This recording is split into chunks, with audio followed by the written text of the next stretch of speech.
Ladies and gentlemen, good evening and welcome to the Indianapolis Motor Speedway Road Course for the Sports Car Endurance League, brought to you by the virtualracingschool.com. Tonight is the championship finale, 2 hours and 40 minutes of multi-class racing right here at the Brickyard. Got some GT3 Pro and AMs. So we're going to lead with the Speed and Aero, as well as the TCRs, the tough touring car battlers, and the GR86 Cup cars, momentum machines that never quit. My name is Sean Stam. Welcome in here live for the season finale on Stam Studio Network. Guess who I got here up in the booth with me? He's the one, he's the only Marvin Tater. How are you doing, Marvin Samayo, on this wonderful, wonderful race evening? I'm doing great, Sean. I'm very looking forward to this race. It's going to all come down to this one race, one track. Taking a look at these points battles here. This is going to be the talk of the whole broadcast tonight. I mean, look at how close. Only 2 points separating Texas Speed Sim Racing Blue in middle of the pack racing endurance. Also, SRN Esports is kind of lurking up there in the top 3 podium position for GT4 Pro. Rockefeller Racing Gold and Big Pro Blade Motorsports right there up in the top 5. Taking a look at the the GT4 AM point standings as well.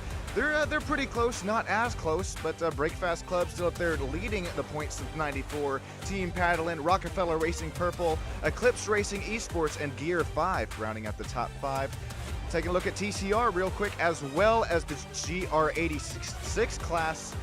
WIP Racing leading up the pack. They finished up there in, they came away with the win just about a month ago there from Road America.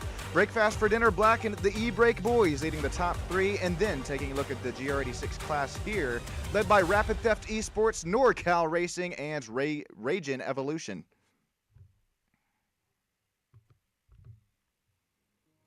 All right, Marvin, what are we going to have to watch here and keep an eye out here on the track? Looks like track conditions are pretty optimal for racing, but some multi-class action. We're going to split these classes up on this race start. No, Sean, I think the drivers right now are going to be in for a treat. Looks like the temperature is cool. However, the humidity might be playing a factor with the power for these cars, and the wind gusts actually might help with some aero advantage on the GT4 cars and maybe the GR86s. Alrighty, taking a look at these qualifying results. I believe it's going to be Daniel McConnell out there from Texas Speed Sim Racing Blue. Slaps it out there on the pole with a 130.8. Brooks Clayton for Thank Esports Motorsports, Felipe McLean, Julian Jones, Jason Landry, James Cochran, Kyle Bassett, and Steve Kelly rounding out the top 8 there. Andrew Trickett, Francois Schenck, John Lausen, Mike Del Amedia, Mark Darnell, Jason Lynn, Steve Brickford, and Calvin Lance rounding out the top 20. Andrew Sharp, Nico Colby, Damon Mitchell, Mark Sinekel, Glenn Bratton, Kyle Peterson, and Joe Nagy rounding out our 27 driver field here tonight. And before we get started here, Marvin, I think you have a quick special shout out here before we get kicking off racing here tonight. Yeah, I wanted to do a quick shout out to my dad. He currently is watching the race right now. He's in the hospital right now. He's doing well. He's doing in great spirits. Had a little scare there with a lung infection, but he's doing well. He's watching the race live, cheering on Nico Kobe and Warren Johnson and the GR86. I want to say hi, Dad, and I'll be seeing you tomorrow. Yeah, that is too special right there. Thank you so much for that, Marvin, and hope Marvin's dad is going to feel better. Gonna get some green flag racing action here after this short pace lap around the whole road course. This is 2.4 miles, 14 turns of action here from the Indianapolis Motor Speedway road course. For those of you that have been up here to Indy, I mean, you can walk across the whole outside of the track there, and it just keeps going, and going, especially if you even have some shortcuts along the inside. We're gonna have to keep an eye out here up front. Daniel McConnell, once again, leading up there in the points. He's gonna have Brooks Clayton to his outside here. It's gonna get pretty high. Hopefully we don't see some beats and banging, but I think we might try and see who challenges each other deeper into the braking zone between Daniel McConnell and Brooks Clayton over a 2.5 hour race. Running at the front row for TCR, it's once again John Lausen and Mark Darnell. How about John Lausen? Race in and race out, he has definitely had the speed, had the pace within this sports car endurance league. This is also going to be a fun battle to watch. I believe we should have this on some split screen action here at the start of the race. And then a little bit further back, it's that GR86 class. Nico Colby and Andrew J. Sharp are out there in the lead of that class.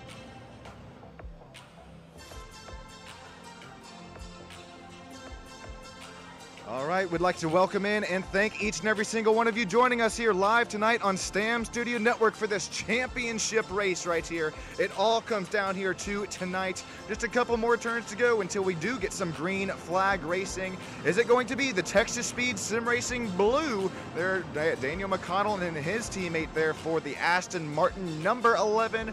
Brooks Clayton or does Felipe McLean have something here for the front pack and the Iron Maiden number 108?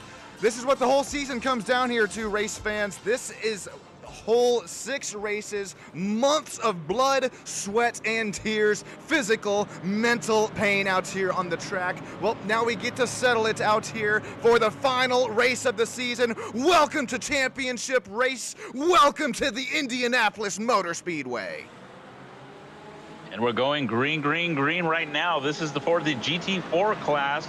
Daniel McConnell and the Aston Martin GT4 taking and leading the pack into turn 1. We're going to look 2 and 3 wide up there in that GT4 class. It looks like things are going to settle back out as we have one driver actually missing the whole course. He's going to have to take the Ross Chastain line there, as now you see at the bottom of your screen TCR making their way through the same portion of the track. Oh, that was James Cochran there. That was James Cochran. Okay, yeah, he did a stop and go, so now he's going to rejoin the pack in. Yeah, it's going to put him all the way to the back. But right now, as we're looking at GR86, right now we look at Nico Colby taking on the inside right there, and I believe that's going to be a battle between NorCal and Rapid Theft Esports right there. But it looks like Nico Colby is leading them the way. Nico Colby, he's going to have to try to run away here pretty quick, as we do have that slipstream and draft to work with here from the Indianapolis Motor Speedway. It's a nice hybrid road course of both tight technical sections as well as the sort of longer straightaways that we do have. Brooks Clayton, he continues to run right where he started. Felipe McLean leads the Canadian drivers. Canadian drivers running 3rd, 4th, as well as 8th up in this GT4 class.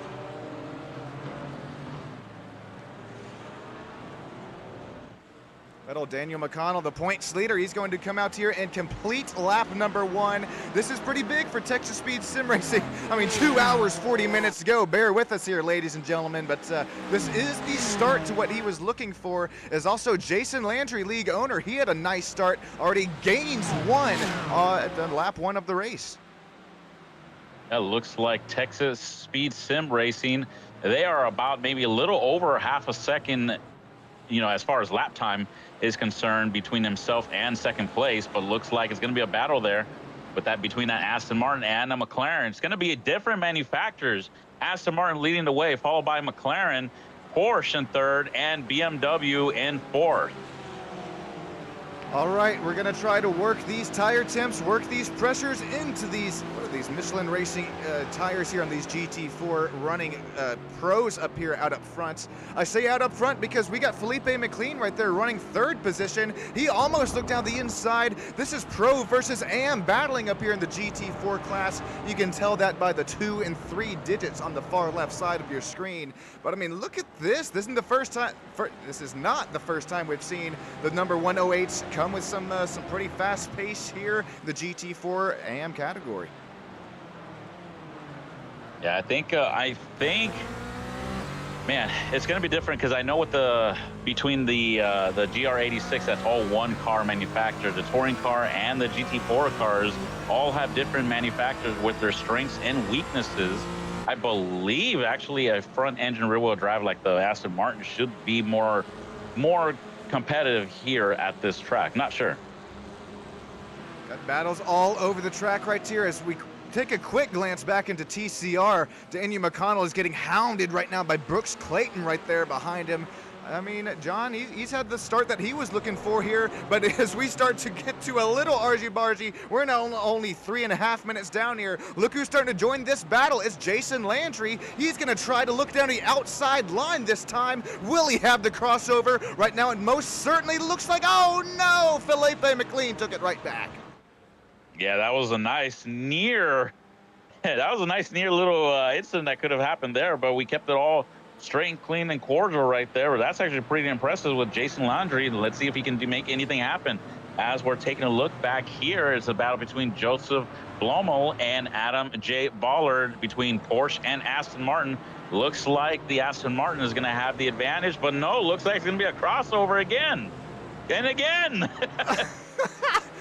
Man, one of the best car track combos here, GT4 at the Indy Road Course. I mean, obviously still have TCR and GR86 out here tonight, but you know what I did notice on that front nose there out of the Adam J. Ballard Rockefeller Racing Purple machine?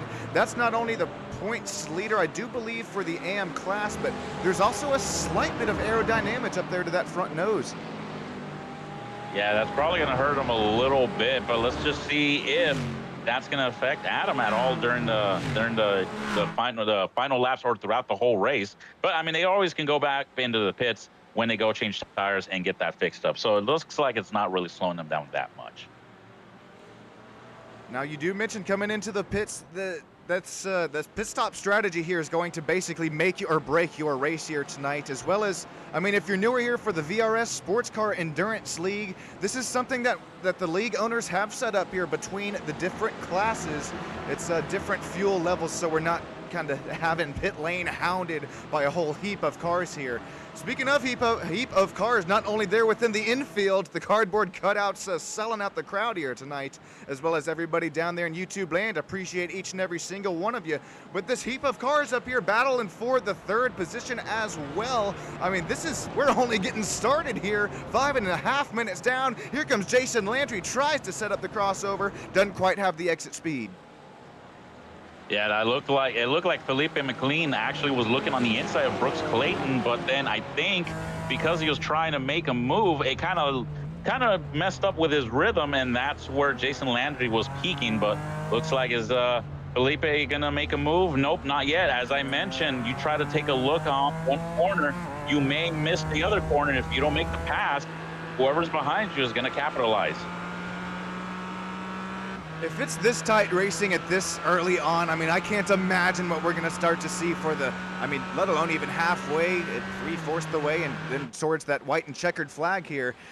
It's going to get pretty good as well. I mean, I don't know if you like to endurance race yourself there, Marvin, but at what point in the race do you try and kind of tone things down and try and possibly, I mean, you can definitely save quite a bit of time by saving some fuel. Do you possibly try and get a long run strategy to work? Man, I definitely would love to do some endurance racing there, Sean. Definitely looking forward to doing that maybe next season.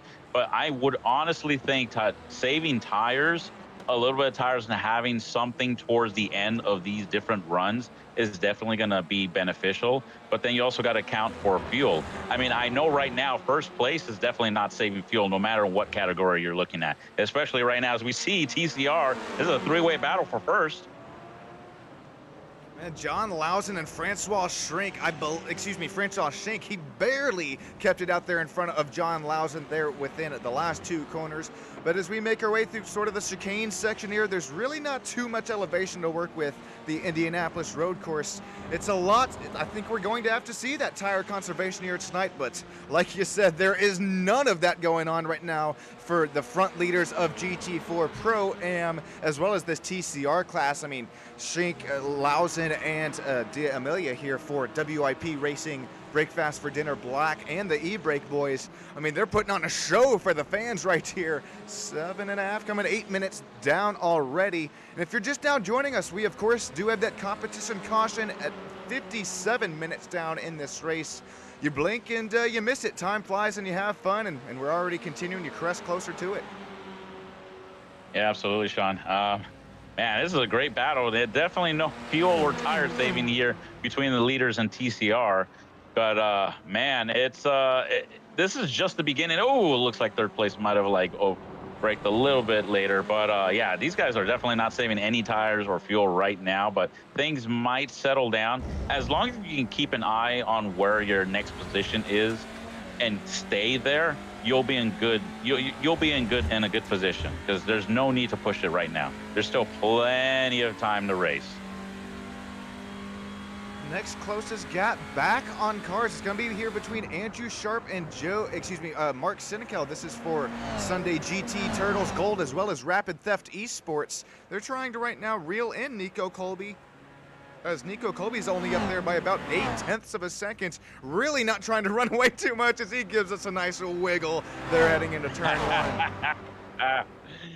We see you, Nico. We see you. Keep on it. Keep on it right there. Yeah, that's a pretty close battle there between first, second, and third right there. But I think right now that Nico has won this race before in the West Coast Sim Racing League. So with the GR86, I believe, or it might have been a GT4. But he definitely is no stranger to this track. So he knows how to get around here very well. As we see a battle between second place between Mark Senecal, I believe I said that correctly, and Andrew J. Sharp. Yeah, that's Mark there out of Sunday GT Turtles Gold. There's right there behind him, Rapid Theft Esports running third at 484. Battles continuing to heat up here. I thought that we would start to see things fall off here from one another. I mean, there's once again this 2-hour 40-minute race, so much time to work with, but really we continue to see these drivers pushing it out there. There you see Mark Senecal going a little wide in the GT Turtles Gold machine, just trying to carry that off corner exit speed and off of the to one of our most important exits there here, as he continues to have his rear bumper hounded by Andrew Sharp. Yeah, this is like, and you may ask yourself why Andrew is probably pushing a little bit hard right now. Well, the real story, and I was talking to one of the drivers here, which is Warren Johnson, before the race. I was getting an interview with him. So basically, NorCal Racing and Rapid Theft Esports right now, I believe they are battling each other for P2 since they are tied. So one or the other has to finish ahead of the other in order to break that tie. So I'm pretty sure Andrew is pushing a little bit harder to try to be within striking distance of Nico Colby. But right now, it looks like Nico has about a little over a second gap between himself and Mark. And for Andrew, this is kind of going to hurt him a little bit, because he's battling and he's watching Nico just slowly inch away. I mean, I know there's plenty of time in the track, to get this done, but you kind of want to try to overtake that next position so you can kind of conserve and just keep the leader within striking distance. And look who's already coming around the mountains right here, is just back in the rear camera shots. Here comes our race leader, our class leader, Daniel McConnell. He's going to bring Brooks Clayton down the inside. Here we go. We're going to start to see some multi-class battles here already. This is way earlier than I was necessarily thinking, but this is just the speed differential from GT4 and GR86. I mean, don't count out the TCRs there as well. But look at this, looking like a highway right there. Well, not quite yet. I won't use that reference quite this early on, but definitely some traffic earlier on, as we could look 3 wide here. Thankfully so. The Beaver Moose Racing. Oh no! Oh, who is that? I think that's Julian Jones and the yellow Porsche who went around. And I think what happened there, it looked like there was contact, but I think what happened there, since it was 3 wide, I think James just tried to get back on the power a little bit soon, since he saw that 3 wide action, to make it 2 wide in the next corner, and I think he lost it. Did he get some help? Yeah, he might have actually gotten some help. Yeah, he did. Oh, yeah. I mean, you could tell there for the Beaver Moose Racing machine, they got up and onto the rumble strip there. I mean, even up right side tires into the air to try and keep it off of the rear bumper there. But unfortunately, they're going to lose a little bit of time there for Julian Jones, but at least there'll be no damage. And this is back out here to the race lead. Marvin, it's starting to heat up. Brooks Clayton there. Love that driver picture. There's that Buddy White out of the Thank Esports Motorsports. Yes. Here we go, starting to heat up, Marvin. Yeah, it's starting to heat up, and I actually noticed that Jason Landry passed, I believe, who was Philip McLean. for third place right there, because I know those two were battling earlier. I know the roles were reversed with Philip being third and Jason being fourth. But looks like Jason right now, if I'm looking at this correctly, he actually is up 200ths of a difference between himself and Brooks' fastest lap time. So he is the quickest car on the track. So he is stalking these two leaders up there as they're fighting right now. Marvin, I got to ask you this here: do you want to be the meat in the sandwich if you're Brooks Clayton right now, who's not only trying to reel in and use the slipstream, use the draft to try and reel in Daniel McConnell up there out of Texas Speed Sim Racing Blue for this championship run here out of Indy, or do you want to be the race? I mean, I won't. That one's too easy. You want to be second or third right here, hounding or hunting the hunted. Man, I don't know, Sean. I usually would like to be where Brooks is right now, but unfortunately, it has never worked out for me very well in the past. So I don't know where I actually like where Jason is. I would actually rather be where Jason is right now, just watching, waiting, kind of be lurking there, making some moves that may, I don't know, accentuate any moves that Brooks or Daniel do, like pushing the limit a little bit more, using up their equipment a little bit more. I like where Jason is actually right now. Some more side by side here. It's going to be between Adam Ballard, almost banging some doors, banging some mirrors. That's Rockefeller Racing Purple and B&O Racing for Andrew Trickett going at it here out of the Indy Road Course. Nice pass there for the number 4 Mercedes AMG, one of the biggest grills that I think I've ever seen here on a car. Mercedes continue to work their way up through the front of the pack. Before we get to some more racing action, we see it down there live in YouTube land. Lumet 91, third Musketeer Terry, as well as Get Some Jay. We see you rooting on your racing drivers here tonight, as well as Danny Bro Connor. Appreciate you all joining in here tonight, catching some sim racing action from one of my favorite tracks. Francois Schenck is out here continuing to lead TCR class, but Marvin with only 8/10 of a second separating the leader as well as P2 and P3. It only takes possibly some lap traffic, possibly some multi-class racing here to present another battle for this race lead in class. Yeah, it's kind of still close between first, second, and third in TCR. It's not too bad, with second place John being about, like what you said, 8/10, 9/10 of a second right now difference. And then Mike De Almeida is actually another 9/10 of a second away from the leader, from second place, and then about 1.5 seconds away between himself and the leader. Gonna check real quick on middle of the pack racing. Jason Landry, one of the league owners here tonight. Jason, appreciates all your hard work that has gone back in there behind the scenes to keep this league growing and growing throughout this 6-race season. You're going to keep it up here going on throughout the whole nother season of SCEL coming up. So we're going to round out the championship here tonight. Rachel, we appreciate you joining in here tonight, as well as Matthew Best. Thanks for coming out and supporting the drivers. Go Texas Speed. Rachel, of course, rooting on Jason and middle of the pack racing. You call him middle of the pack racing here tonight, but right now it's more of like the front of the pack racing. As look at this, I mean, only 3/10 of a second separating our front 2 race leaders, 4/10 of a second separating second and third. Yeah, it's still a close race between all these 3 different drivers here, and they're different vehicles as well. Aston Martin, McLaren, and BMW. Oh, looks like Daniel might have gotten a little bit of understeer, so that's going to cause Brooks and Jason to just be right there with them. I don't know if Daniel is pushing or is he saving. Not 100% sure there, but definitely don't want to let these guys take advantage of that, because if you one little slip up and that's it. But right now, looks like Brooks and Jason are actually the 2 quickest GT4 cars, and it's anybody's game right now between these 3. I know, Marvin, you talked about the different manufacturers here. I mean, not only up here, well, I guess, it is only up here in the GT4 class that we have enough to talk about it. But like you said, Aston Martin leading McLaren, and then BMW. I mean, even throughout the pack, then you start to get Aston Martin up there for 5th and then 7th. You start to see some similar manufacturers there. But I mean, talk maybe to somebody who is newer here within the iRacing universe. Is there a best way that you can describe, I mean, the differences between a certain car, a certain class manufacturer as well? I mean, I've driven the Aston Martin and the BMW, and I know there are differences between the cars. I can't speak for the McLaren, although I know it's similar to the Porsche. It's It's just planted, a I'll tell different you that engine. much. Yeah, it is a little more planted, but I think also it's a little bit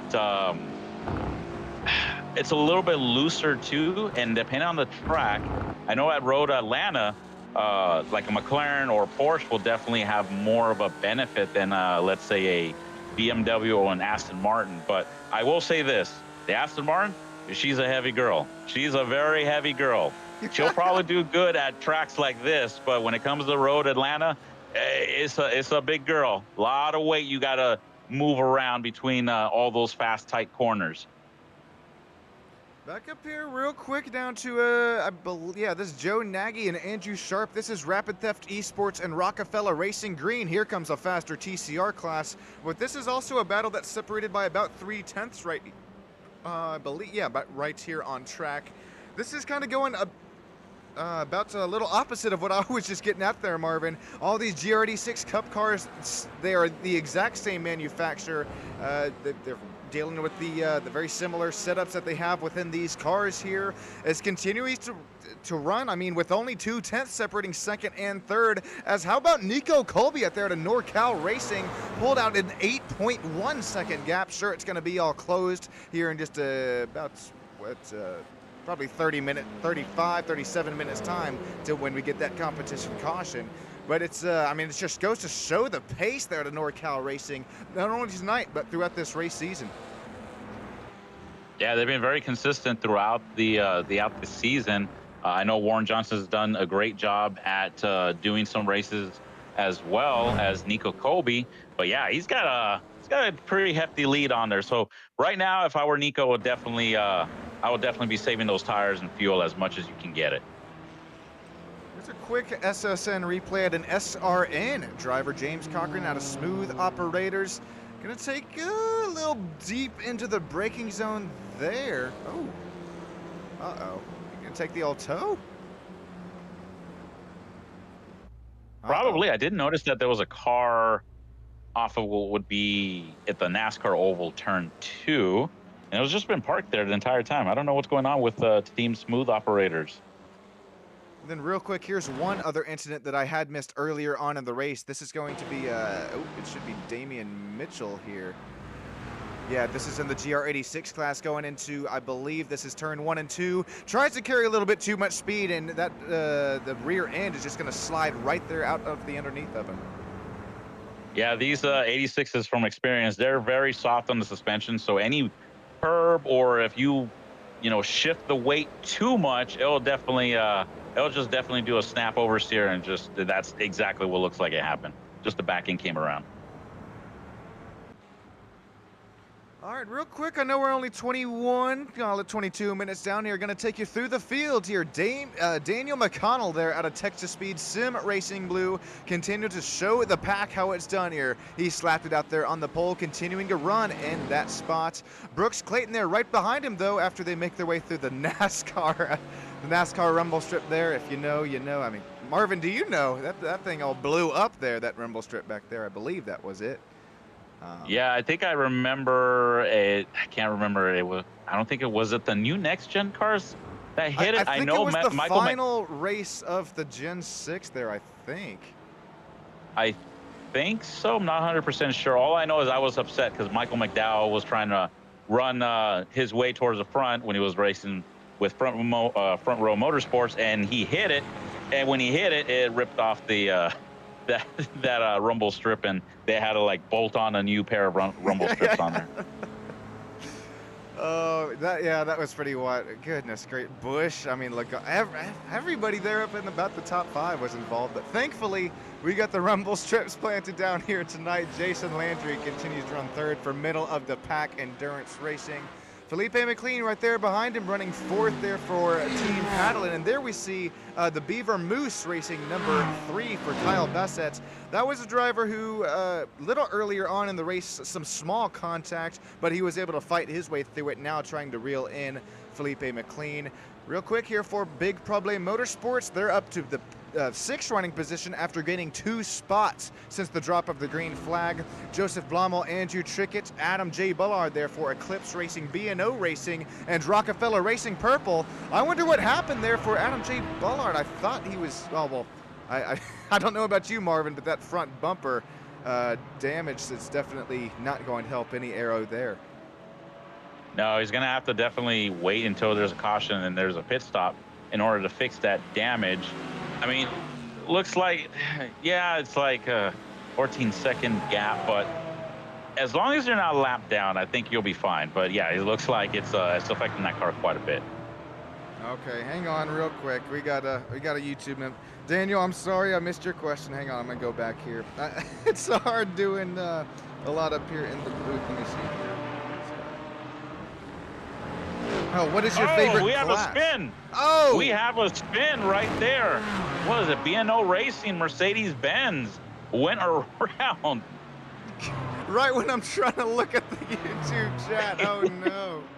All right, hang on. I believe that could have been Mark's. Oh, no, this is a different incident. I'm looking for it here. Hang on.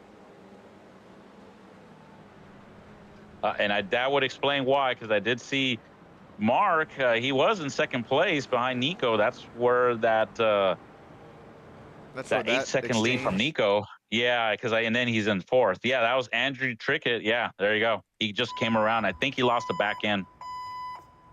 I'm gonna call that the Daniel Tater curse here tonight. Oh. Yep, he went into the grass, put the power down. That was it. But no damage though. He was able to keep it out of the wall, so that's good.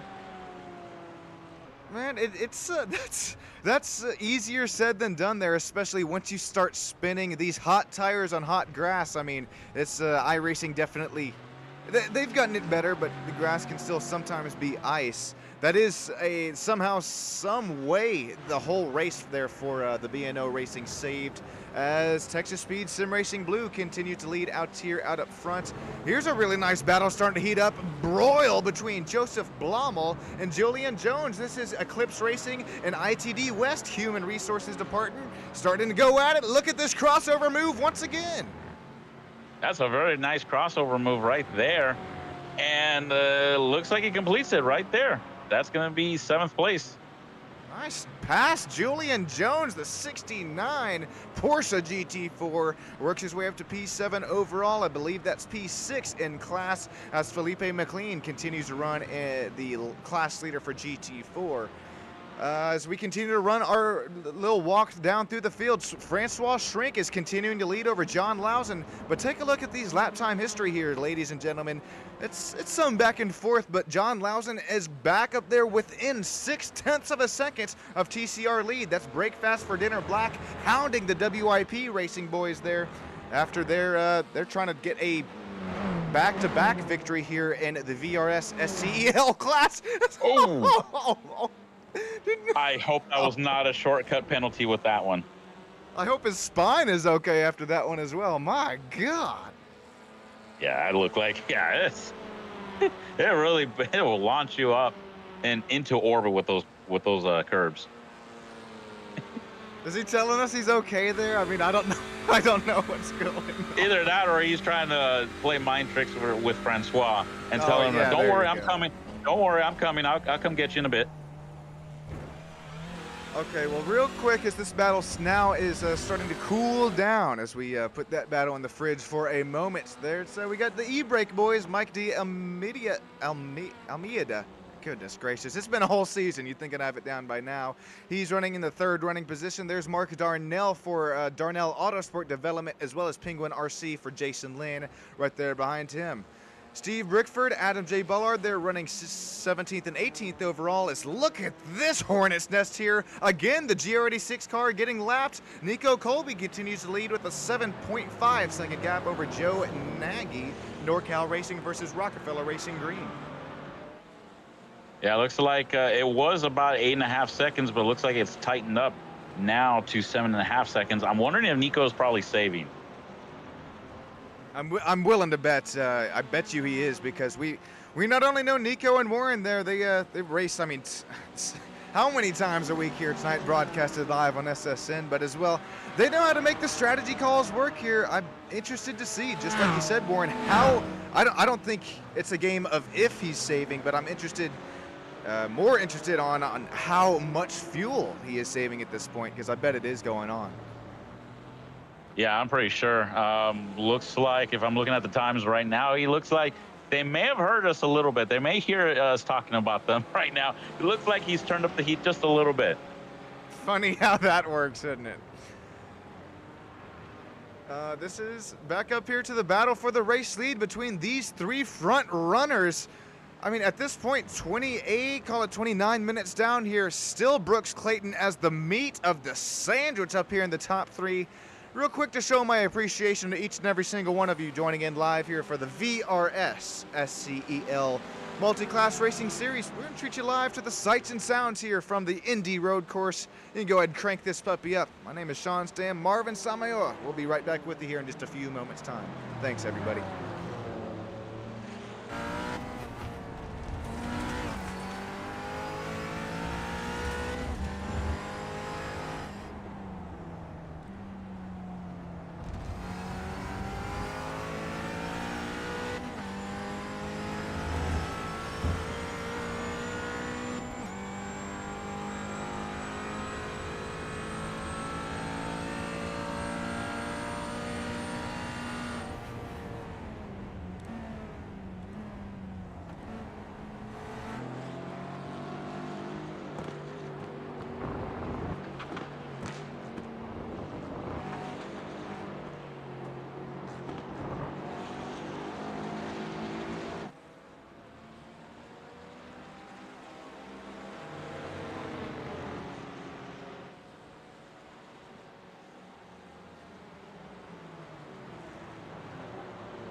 You can slowly crank this down as Daniel McConnell is up here in the lead for Texas Speed Sim Racing Blue.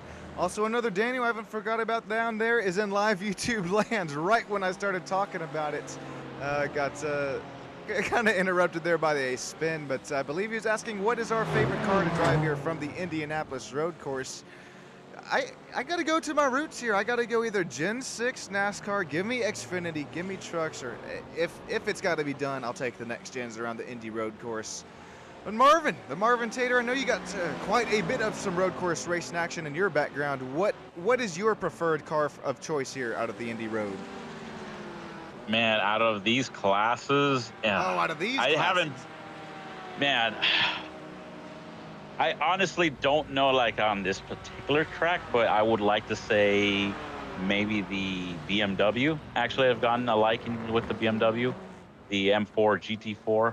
So I think I like that. And then second place would be the GR86 because I feel like I do pretty well in that car. Okay, apologies there. I think I misunderstood the question. Out of these three classes, Marvin, I would normally be right there with you, but I haven't been able to get the GT4s down here quite just yet. So I think I got to go Also, back to kind of the rookie roots here of the GR86, kind of where I learned some my road course racing ins and outs here. Lightweight horsepower, excuse me, lightweight car as well as lightweight horsepower. I bet you that's a fun car to whip around here, the Indy road course. Oh yeah, absolutely. It's the blast.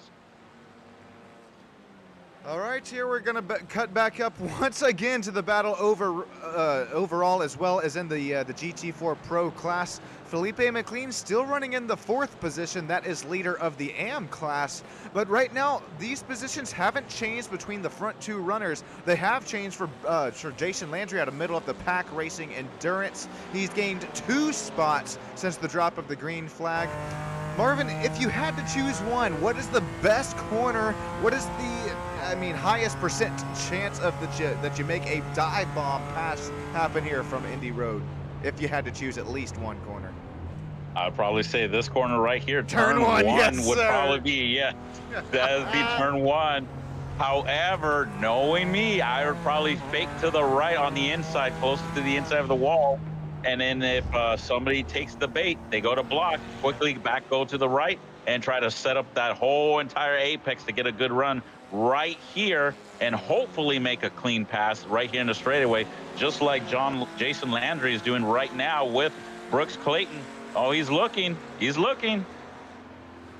Oh, I don't know if the lap traffic there just gonna make Jason Landry have to regroup and rearm, but he's definitely still close enough to make a move at least this lap. He's got to make the way outside line and map, and there over the Penguin RC TCR. Gonna lose all that time that he pretty much just gained over there over the Think Esports Motorsports Sim Racing, powered by, I think, beers, that last word. Here, ooh, it's only still about runs or even between P1, P2, and P3. Yeah, it's close. But you know what? I did notice we were on board with Jason Landry before during that break. That corner where he was a little bit held up, we weren't sure he was held up with the TCR. He tends to brake, like let go of the throttle about a good 1/8 of the way before the braking corner, before that braking point. And then he coasts it and then starts hitting brakes. So I don't know if he's saving some stuff. I think he might be saving stuff, or kind of, once in a while he'll peek over and make Brooks kind of look in his rearview mirror, do a little bit of rearview mirror driving. I think he's trying to slowly make the leaders use up their stuff. I think he's conserving right now. This wouldn't be the first time that we've seen some mind games, you could call it, chess at upwards of the highest speeds for GT4s tonight have been 146 miles an hour. And Jason Landry, I believe this is one of our front runners here with the point standings here for middle of the pack racing endurance. And I mean, just remembering there from about a month ago, if my notes are serving me correct, not the first time that the 5 has found victory lane here for the virtualracingschool.com sports car endurance multi-class league. How about old Jason Landry? He's starting to knock on that rear bumper of Brooks Clayton here. Think Esports versus middle of the pack racing. We're just a couple of laps here away from possibly seeing some side-by-side, or Marvin, or do you think we're just some even more laps away from seeing that side-by-side, as Jason Landry, he's not only saving tire, but he is saving fuel as well.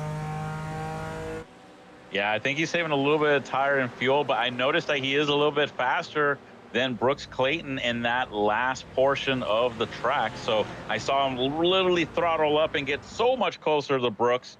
And I think he kind of coasted a little bit here and then really gets it going on the other half of the track.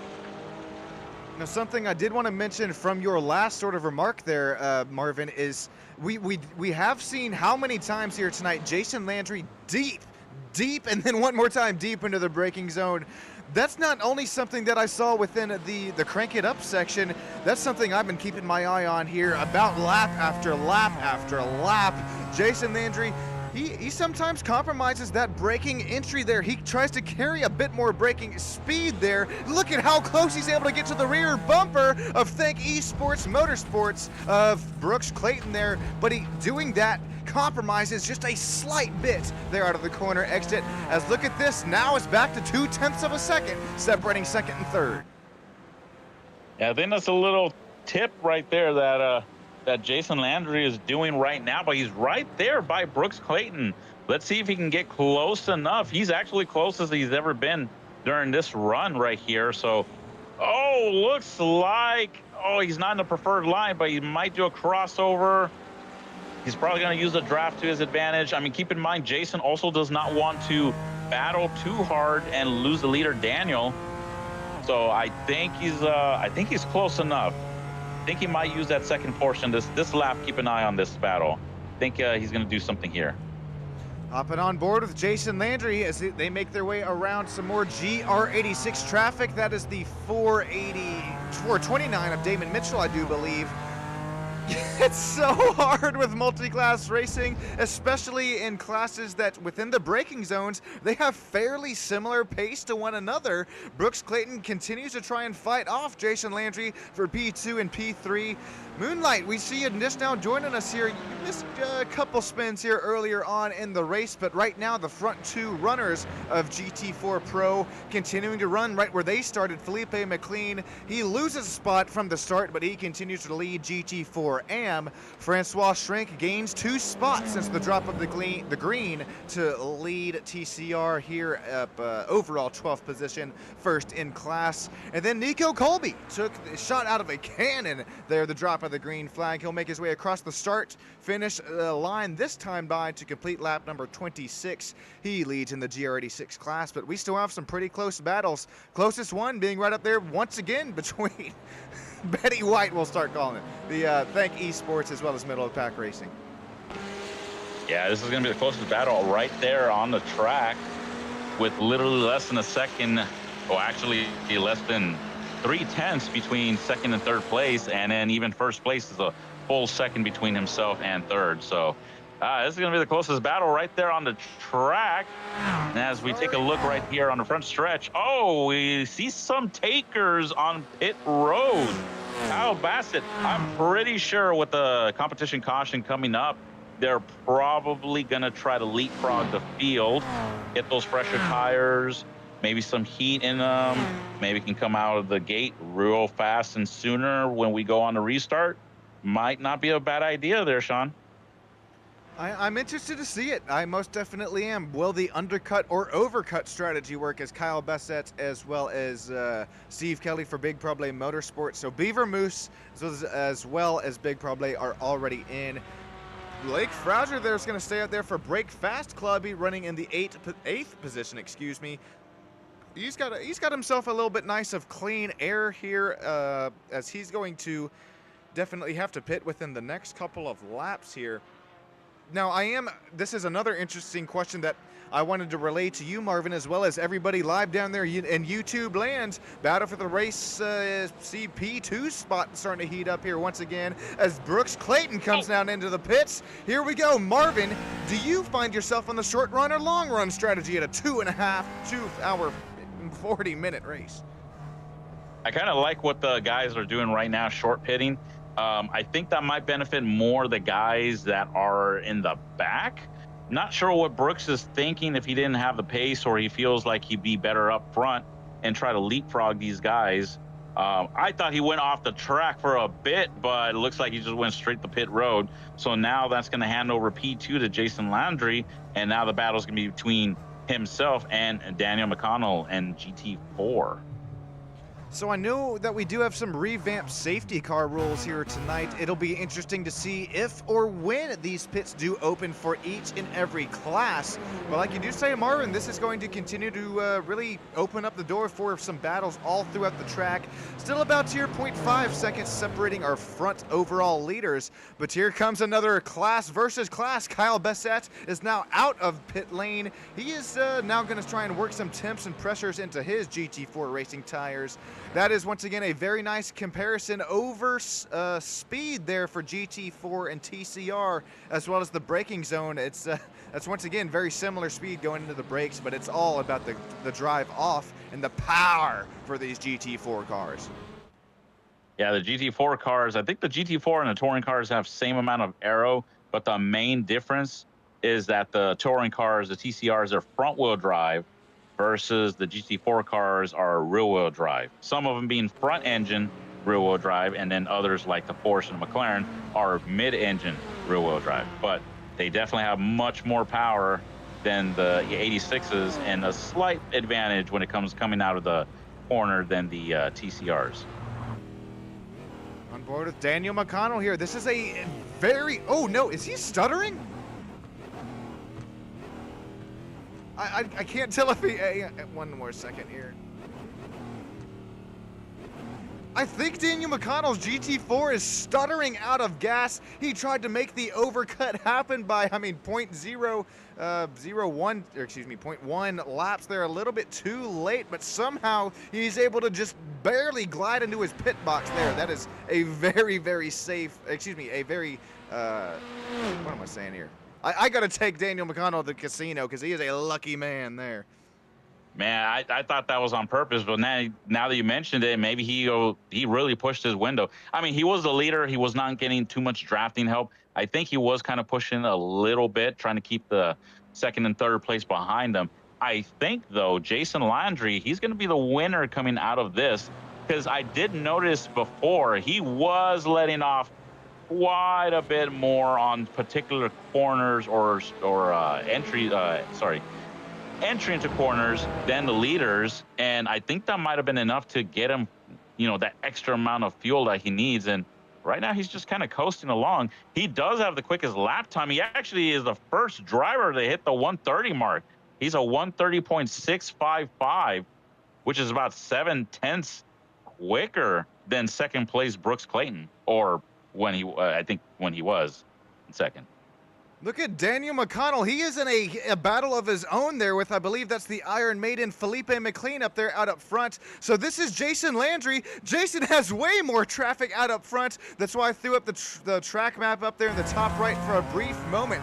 We're going to see where things cycle out right now. And although Jason is cycled out to the race lead for the moment, it's Daniel McConnell who is, I'm showing, a little bit further on throughout the track here. We're going to see where things cycle out this lap by as Jason Landry, he has now made his way door quarter clear of that, hornet's nest of TCR, as well as just TCR and GT4 right there behind him. But Steve Kelly, he's right there with him. Big Problem Motorsports Mercedes AMG is now going to look down the inside of a TCR running 277, one of the class points leaders, John Lawson there for Break Fast for Dinner, Team Black. Yeah, there's a lot of battles as traffic. We start lapping traffic. It's going to be battles all over the place. And the thing with endurance racing is you want to not only be fast when there's open no traffic, but we see the leader come in, Jason Landry. He's now in pit road. But you also want to be quick in and out of the pits, and you also want to be quick maneuvering around traffic. So this is where it's going to come out to cycle out to here. It's going to be Daniel McConnell. He is shown right now about 1 minute 19 seconds back from Jason Landry. So after Jason makes his pit stop here, this is going to be very interesting where things start to cycle back out to Felipe McLean is now shown. Let's see here. Still about a minute. Three. Yeah, so this is gonna definitely get close here as Jason Landry and Justin Bregan complete their driver swap. You don't have to make one, but these drivers opting to do it here tonight. Justin still out here to the race lead. Brooks Clayton is now coming around turn. I believe that's 12 and 13 this time by. This is going to be very close on this pit stop cycle. Yeah, it's gonna be very close right now. Who's gonna come out on top? I kind of think that Justin is still gonna be ahead. Here we go. Justin Bregan is still in the pits right now as we speak. Here comes Brooks Clayton. Here we go. It's gonna be off the corner exit. There you go. He's got to put the throttle down. Are we gonna Lightning McQueen this? We might just do it. There's Brooks Clayton. Here he comes. He's bringing Felipe McLean right there with them. Marvin, I think you got the crystal ball here tonight. Justin is able to complete his pit stop 2.9 seconds in front of Brooks Clayton. That is big. That is huge, ladies and gentlemen. Yeah, that's going to be big right there. Although we're still waiting on a competition caution. So this might be kind of moot a little bit, but what I'm interested to see is lap times. Because I know when the previous driver was on in that BMW, I mean, he was flying 1:30.655. So will Justin be able to keep up that momentum and that lap time, put down those same lap times, and distance himself between himself and Brooks Clayton? That's going to be the main thing that I'm interested to see there.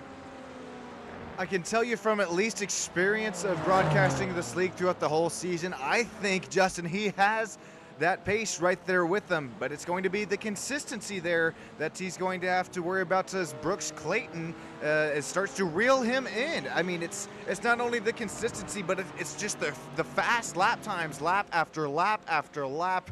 You have to be careful as a driver, can't quite push things a little bit too hard, especially we're not near halfway down here tonight. And I mean, we're only separating these front four runners in class by just about 2 seconds each. We're, I mean, almost about an hour within this race. This is not only showing the racecraft and speed of these drivers, but it's showing their competitiveness to keep it within just, I mean, mere seconds of one another. Right now here here's tenths of a second of one another, albeit different classes. It's going to be Joseph Blommel making the move down the inside for Eclipse Racing GT4. That's going to be P8 for that Aston Martin. And yeah, that's going to be P8 for him. So he's right now trying to chase after Julian Jones and that Porsche for P7. But I think he's he's unfortunately going to be 6 seconds behind. So if there's a caution, it'll definitely gather up the field and help him right now. But right now he's currently in P8 for Joseph Blommel. P8, I know it's looking there, well, at least for the overall running, but at least running P2 in the AM classes.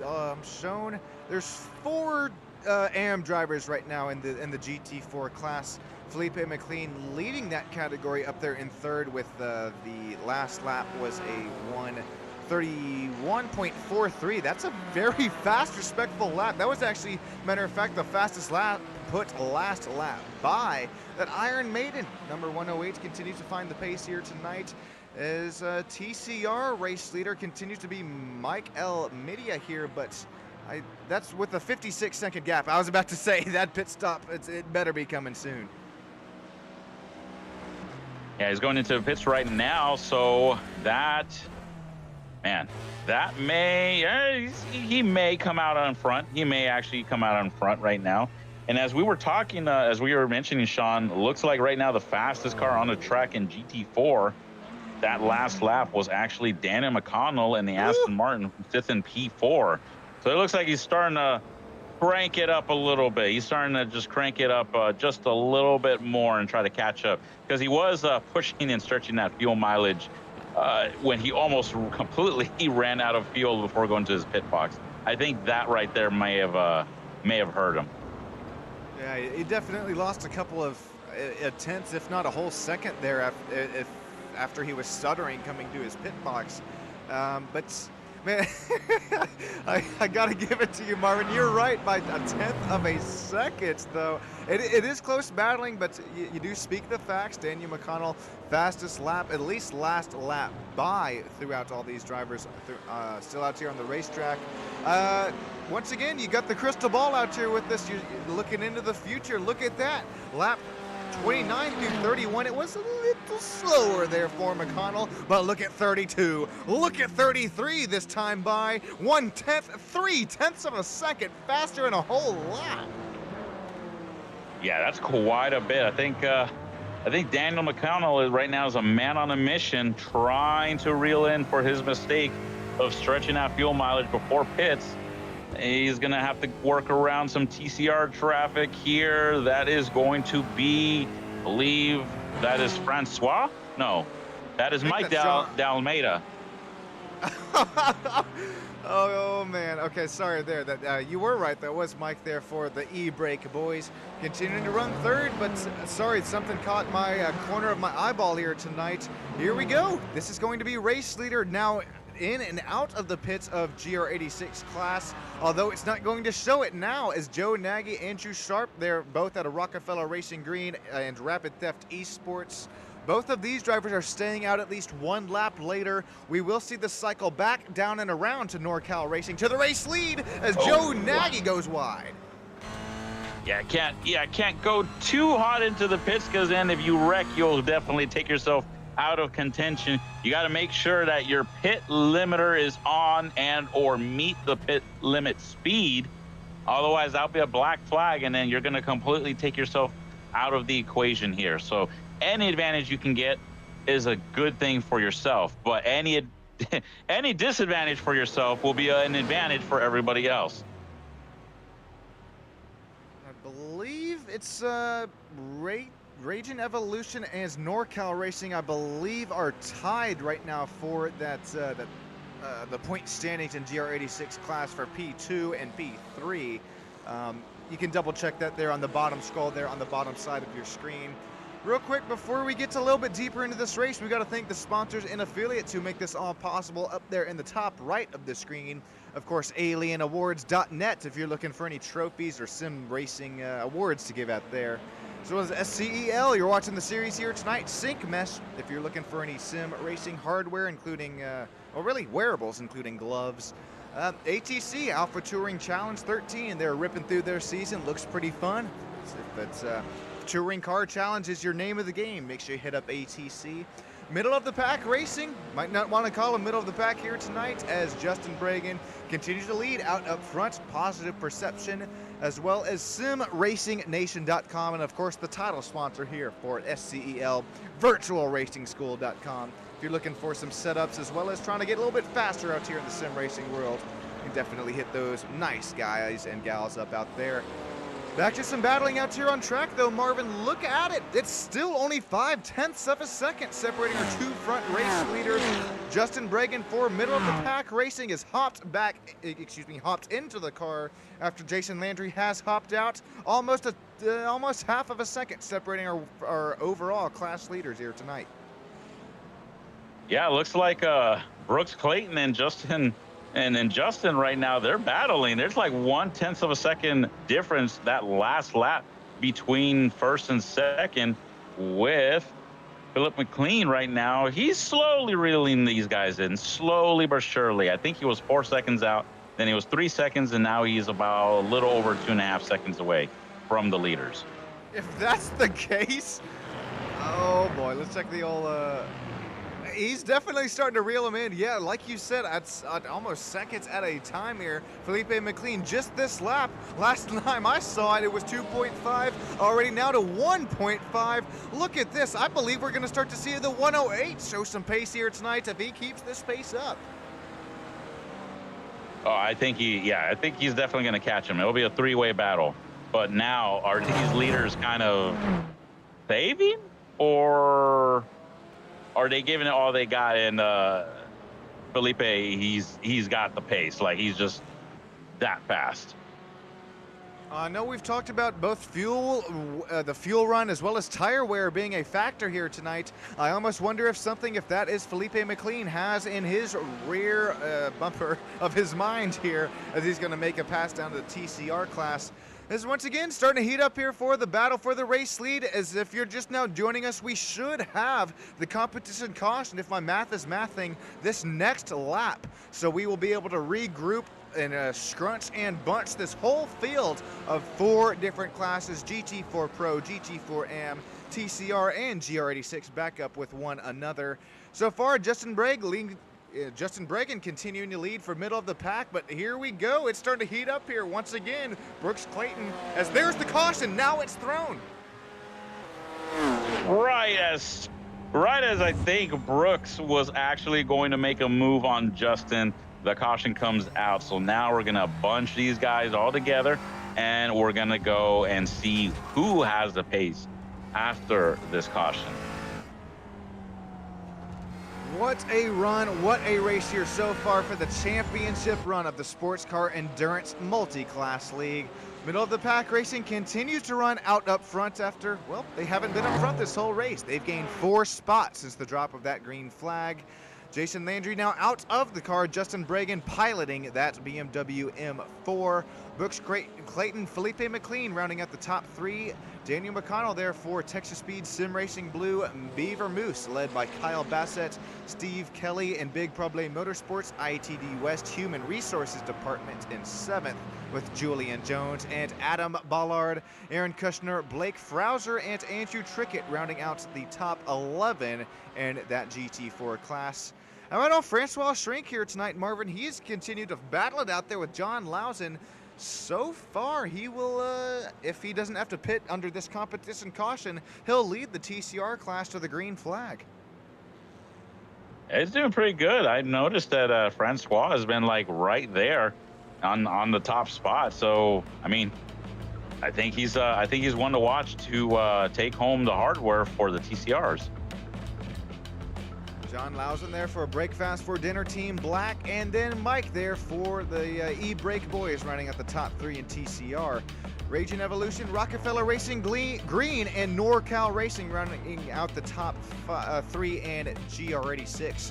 My name is Sean Stam. We got Marvin Samayo up here in the booth. You're live on Stam Studio Network.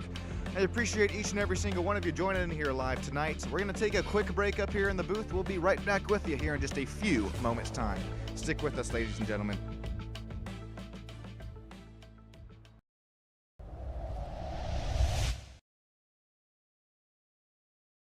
Aaron, if you can hear me, get there. He needs some help on the bump draft. He's going to stand it off. 3 wide in turn 1. Oh. Don't get scared, okay? Don't be scared of the dark. Keep driving. Keep doing your best.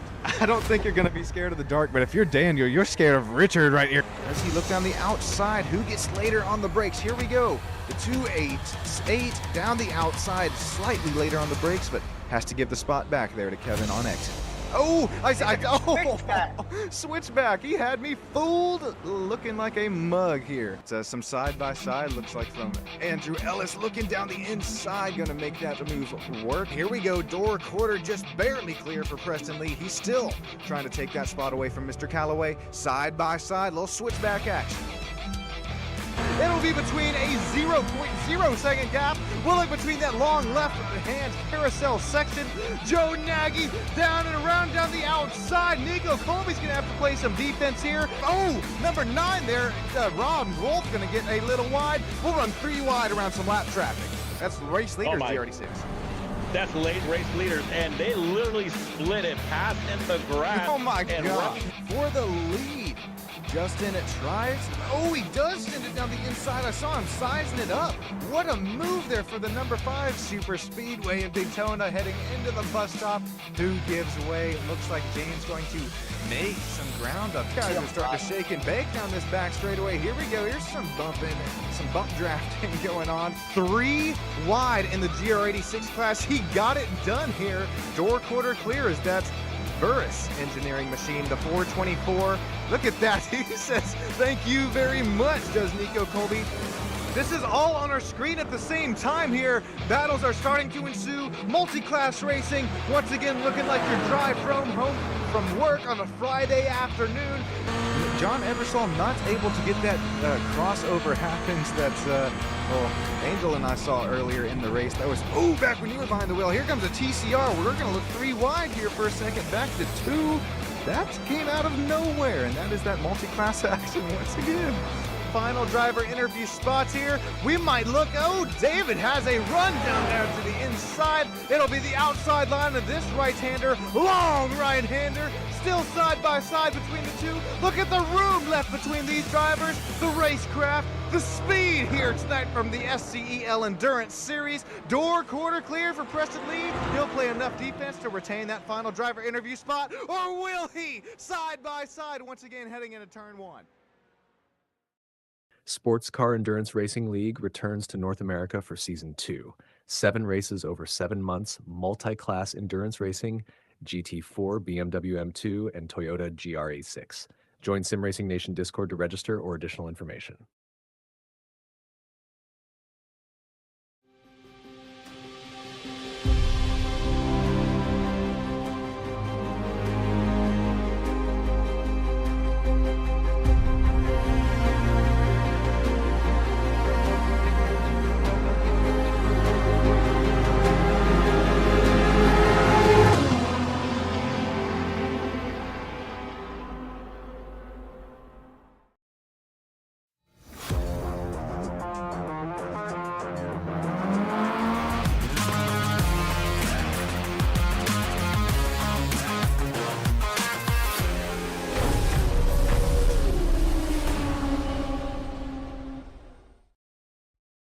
Racing isn't easy, but experiencing it is. iRacing puts you in the driver's seat with the industry's leading sim racing game. Drive on laser scan replicas of the greatest racing circuits from around the world.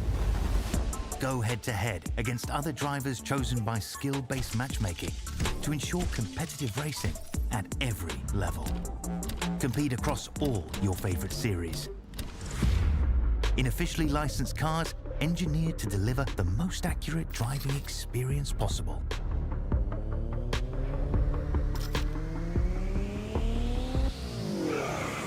Join a race or host your own with players from across the globe. Race against the computer or in a league with friends. Feel the thrill behind the wheel. Visit iRacing.com.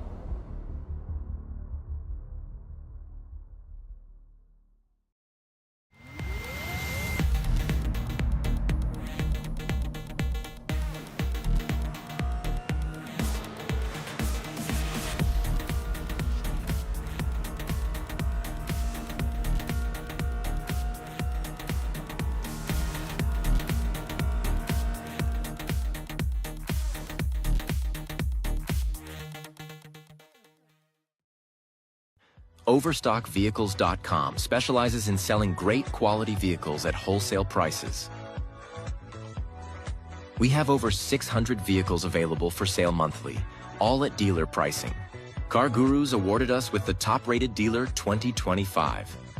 We also offer a first-time buyers program, extended warranties, and credit union members are always welcome. Please give us a call at 866-292-1631 for more information. And visit us today.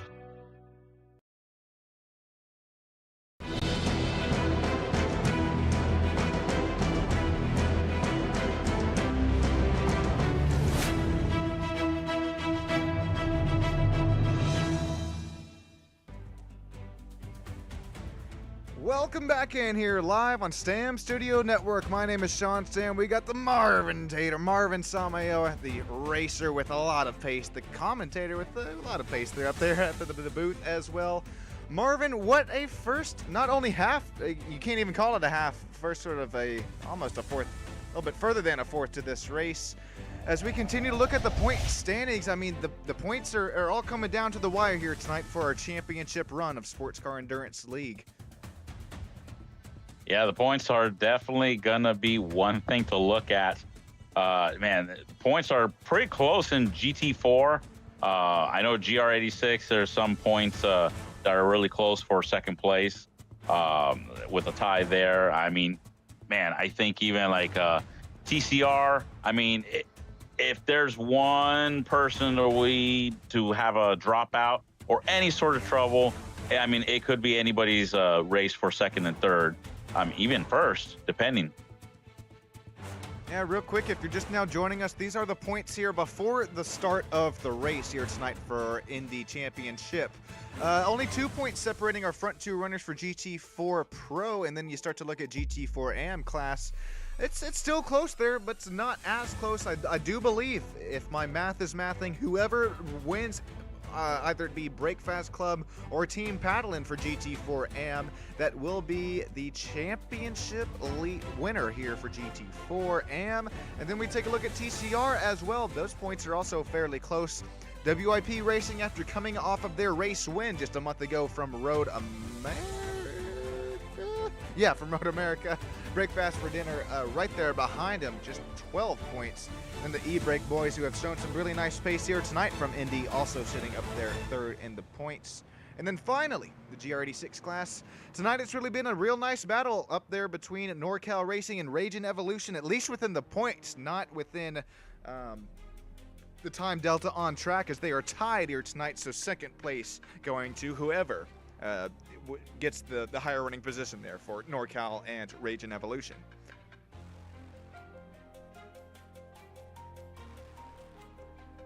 Marvin, is there really anything that's caught your eye thus far here in the race? It's been some multi-class race in action here. I mean, corner in, corner out. We've seen some traffic start to play a factor here. Man, I will say GT4 is probably the one that I've kept my eye on right now because it's a three-way battle between Justin and the BMW for currently leading the GT4 class, followed by Brooks and the McLaren, and Felipe and the Porsche right now sitting in third. Yeah, that's a three-way battle, but don't count out Daniel McConnell just yet. He's right there as well. He was putting down quick lap times. So, I mean, I think GT4 is where I'm looking at right now. I'm very impressed. Close battles all throughout. Let's check on the old YouTube lands right now as we have 27, count them, 27 live viewers. Thank you each and every single one of you for joining in here tonight as we're going to get back to some racing instead of pacing action in just a few moments time. Get this field scrunched and bunched back here up to one each other. We see a Moonlight Dancer joining us here, as well as Panic at the Quiznos saying, but he knows exactly how hard to push it there. Yeah, Brooks Clayton there continues to just to impress here tonight from the Indy Road Course.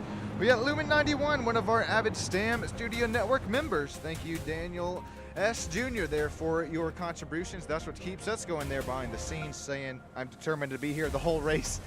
That's pretty difficult. That's almost like pulling a Rolex 24 here, but with the way I run things, I don't know, Daniel, I sincerely appreciate that. And you know what else I appreciate? Some racing. Marvin, I believe we're about to get right back to it. Justin Bragan is going to lead up here for middle of the pack racing. Brooks Clayton right there behind him for, about to see it here on the graphic. Here we go. Saying legends never die for Thank Esports Motorsports. We got the iRacing safety car into pit lane. Marvin, take us through a race restart here at the Indy Road Course for the championship for Sports Car Endurance League. All right, YouTube land. We're coming off the last corner right now with Justin Bragan leading the pack. And we're going to be going green flag racing. Green, green, green, boogity, boogity, boogity. Let's go back to racing, boys. We got some side-by-side here on your screen. Up top is the GT4 class. On the bottom is TCR. Here we go. We're going to start to look 3 wide, settle things back to 2 wide there for the GT4 pack. And then, oh, there you look for a little contact in TCR. Somehow we're moving, grooving until no, not anymore. Oh, my goodness, man. Oh, boy. That corner will definitely come out to bite you right there, but we're keeping it cordial. Right now, it's a 4-way battle, and as I mentioned right before, oh, no, we see a car go off the track right there. I think that might be Steve Kelly in the Mercedes-Benz who went off track right there. Yeah, Steve Kelly, but with big Problema Motorsports right there. It went off track, but I think he's okay right now. He lives to fight another day. This DCR battle starting to heat up here for the championship run. How about Mike? He got clear for the race lead in the TCR class. This is huge for the point standings. This is also huge as he 4-wheels it. Oh, no, to be careful, going, merging back. Oh, keep it together there. Woo! Somehow, some way, Mike, as well as I believe that's Adam J. Ballard up there out of the 129 for Rockefeller Racing Purple. After contact there, these drivers live to fight another day. What a race start for each class here as we go backing up to the race lead. This is going to be deep and into the braking zone of turn 1, our best passing opportunity here tonight. Yeah, these guys are definitely going at it right there. It looks like it's going to be a 4-way battle right there as we approach turn would be 3 right there with Justin leading the way right now. It looks like middle of the pack racing has yet to be challenged during this other portion of the race, but he's got 3 more drivers stalking him right now. We're going to go side by side. Once again, bottom of your screen is the Toyota GR86 class battle for second and third on back. Top of your screen is battle for the TCR lead, led by Zachary Bowman in the Penguin RC Simulations machine. He's going to have a hard-charging John Lawson into the inside of his braking zone. What do you watch here tonight? We have battles all throughout the racing track. We're going to run side by side, door to door for for the race lead in TCR. John Lawson takes it over for break fast for Dinner Black. What a move down the inside line. Door quarter clear over Zachary Bowman. Yeah, John Lawson, that was a great move right there. He's going to want to try to put some distance between himself and Zachary Bowman. Mike De Almeida, he actually had the lead for a bit, but went off the track to say hello to the tulips there, and it cost him a few seconds and a few spots right there. Here's a quick replay. All he was trying to do is set up the corner entrance there. Did not get the grip that of corner exit that he was looking for, even with the big old rear wing on these TCRs. 3 wide contact with Adam Ballard. Somehow, some way, these drivers are able to regroup and rearm as we're going to look back live to up here to the battle for the race lead. Only 3/10, call it 4/10 this time by, separating Justin and Brooks. This is middle of the pack versus Think Esports Motorsports, powered by, I believe it is, beer. Daniel McConnell, like you said earlier in this race, Marvin, he's starting to stalk and creep out the dungeon, works his way to the final driver interview spot in GT4 Pro. Yeah, it looks like Daniel McConnell right now, he's hungry after having the lead for so long during this, I'd like to say this first quarter of the race, or at least the first eighth of the race. But that one might be a little more appropriate. But right now, he's just stalking. He's just waiting. I mean, right now, currently, based off of last lap, looks like Justin Bragan is still the quickest car on the track. That's based off the last lap. But Brooks Clayton and Daniel McConnell, they're right there looking at each other. Door bumper not quite clear as we're looking at TCR right now. It's a battle for P2 between Zachary Bowman and Mike De Almeida. Now, Marvin, I gotta ask you, you ever run in these TCR class? I believe what is some front wheel action. Goodness, don't count me in some front wheel racing action. I have no pace, no speed, but you know who does? John Lawson, Zachary Bowman, and Mike here running for first, second, third. Break fast for Dinner Black, Penguin RC, as well as the E-Brake boys. This has been some nice back and forth this whole this whole race here thus far. I'm in an hour 15 down. Marvin, what is the biggest difference separating, the TCR as well as the GR86 class? I would like to say firsthand experience. I've done the TCRs. I think I kind of know the issue, what I had when I drove these cars. I didn't get the brake bias quite adjusted yet. So I can't give you a true apples to apples comparison, but I will say initially, the power on the TCRs are much greater than the GR86. And then they kind of understeer depending really badly. So it just depends. But if you get the setup just right, I think the TCRs would be a lot of fun. I actually raced TCRs, and I would say like about a few weeks ago against Suelio Almeida, who's a well-known sim racer turned into a real racing driver. He opened a session and did some TCR action at VIR, and it was about like top 6 between that class, and it wasn't too bad. There you go. That's what I like to hear right there, Marvin. I know you have quite a bit of face here throughout the sim world, especially road course racing, and now you're bringing the knowledge up here into the booth. I not only appreciate each and every single one of you joining in live tonight on Stam Studio Network, as well as you live in YouTube land. Not only the drivers putting on a show for the fans, but as well as you, Marvin, up here joining us. Past couple of races for SCEL. I really appreciate you and your input here as you call this one coming too. Here comes Michael. Now he's clear for P2 E-Brake boys. Now to second, puts Penguin RC Simulation Pyrite to P3. Yeah, it looks like Mike De Almeida, he's hungry. He wants to go. He wants to get that lead back after losing it at the beginning stages of this race after the caution.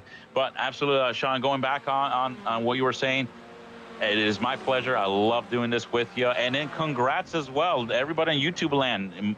Sean just went over the 1,000 subscriber mark, and that's a huge thing. So absolutely tell your friends, tell your family to watch his streams. You will not regret it at all. It's like watching a real life race, whether it be NASCAR or IMSA. And I know how much work that it goes to producing these types of videos to bring out to you guys, because I do a little bit of it myself.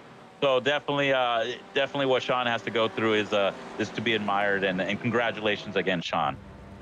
Hey, thank you so much, man. That means the world to me there behind the scenes, Marvin. Appreciates it once again, and yeah, I appreciate you. Like you said, you also do some producing work for me there. Thank you so much, Marvin. Thank you once again, everybody who was joining in live, as well as you're catching the race replay tonight. We'll get back to some racing action here. Brooks Clayton there for Think Esports Motorsports Sim Racing, powered by beer once again. That is a mouthful, but his mouth is full possibly with some beer, as his Betty White profile continues to creep up on that rear bumper of our race leader. If we take a look at the lap time history, excuse me, I'm going to bring up the sector history this time by, as it's a little bit of a magnifying glass effect on what is back and forth.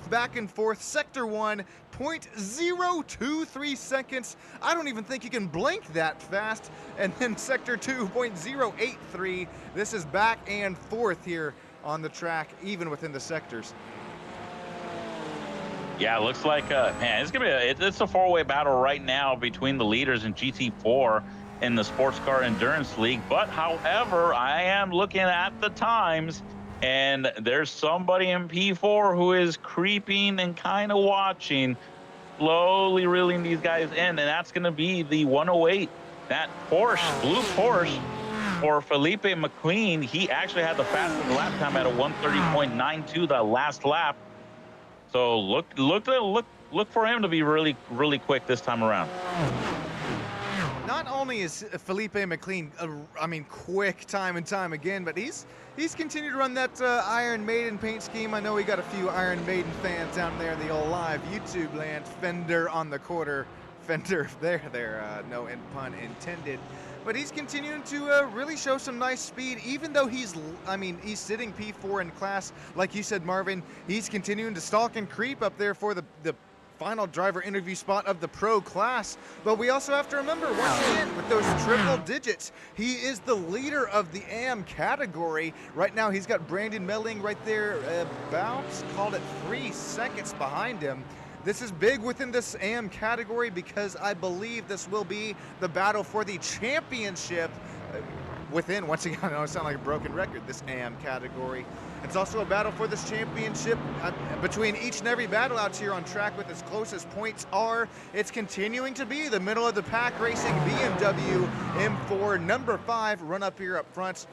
I don't know about you, Marvin, but I think the old Betty White, I think Brooks Clayton right now is possibly going to school, seeing where he can carry just a little bit more speed into the braking zone and try and maybe find some speed off corner exit.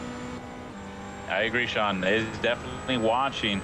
I know typically when I'm up in these type of positions, I always like to watch to see where I can actually, pass, make a move, see where I can be a little bit quicker than the person ahead of me right now.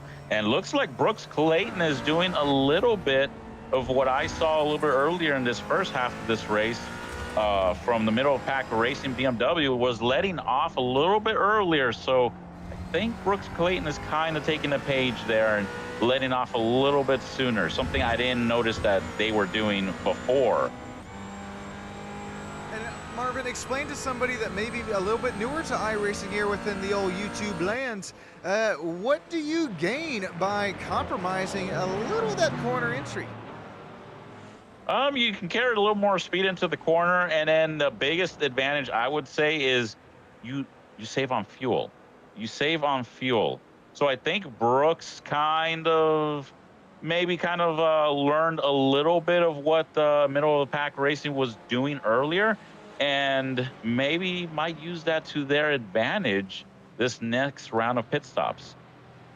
And I'm glad you bring up pit stops. If you look at the bottom right of your screen, that's where we start to see these different pit stops for the top 8 runners of the GT4, both Pro and AM class.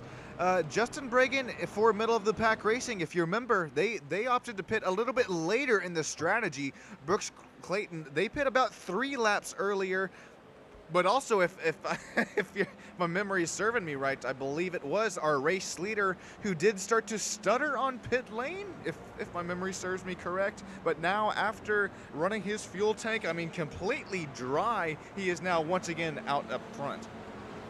Now, as we're looking at a four-way battle here between 4 different manufacturers, GT4, I am noticing some sweeping, some little bit of back and forth action in the GR86 class. And it looks like they are going at it. It looks like it's a 3-1. four-way battle. Oh, my goodness. This is bringing me back to the West Coast Sim League. And we're racing here as if it's the last lap. Oh, my goodness. Hang on to it, boys. Oh, boy. This is a four-way battle, and this is no stranger to NorCal Racing. Those boys know what it's like to go door to door for multiple laps there.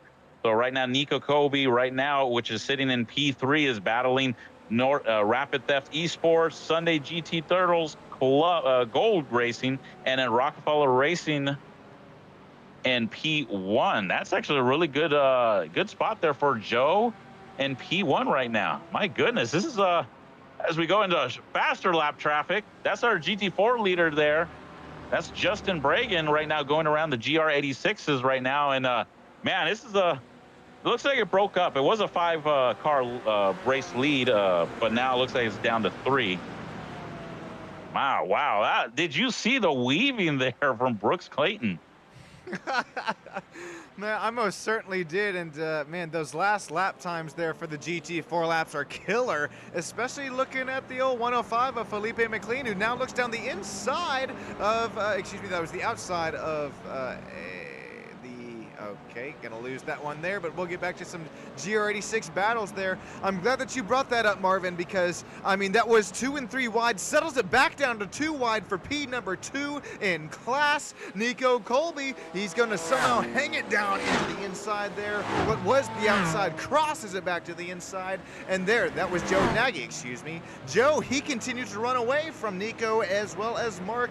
This is big earlier on the race because if you're just now joining us, NorCal Racing, once again, a crossover move. They had the pace earlier on in the race. Right now, it's door to door. Now he's barely clear, or is he? Here we go again. Oh, it's going to be it, but I think Nico's got it. Now he's clear, but right now, that's Mark. P3 right now with a whole bumper of Damien and Andrew right there barking at his back bumper. Now he's got to guard himself. Looks like, oh, Damien, he's, right there, sent it in deep. That's P3 for Damien at Black Bar Racing GR86. All right, Damon is now clear here. He's going to have the little cleaner air, some cleaner race lines to work with here. You know what's not clean air? It's 4 wide. Oh. Nick, have you ever, Marvin, here for GT4? I have never. Oh my goodness. Wow, that's multi-class racing there, folks. Oh my goodness. Oh, who went wide there? Looks like that was P1. Joe Nagy went a little bit wide as he allowed the GT4 traffic to go around him. Oh my goodness. You don't want to fight the GT4 traffic there.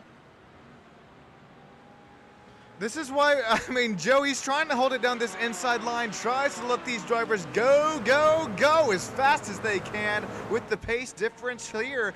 But doing that, you compromise some more exit speed. Nico Colby for NorCal Racing, he's going to slice, dice, works his way up to P2, now showing 0.8 of a second back. But if it's anybody right now, I know Nico Colby, he's able to make that gap back up, as well as Damon Mitchell there for Raging Evolution.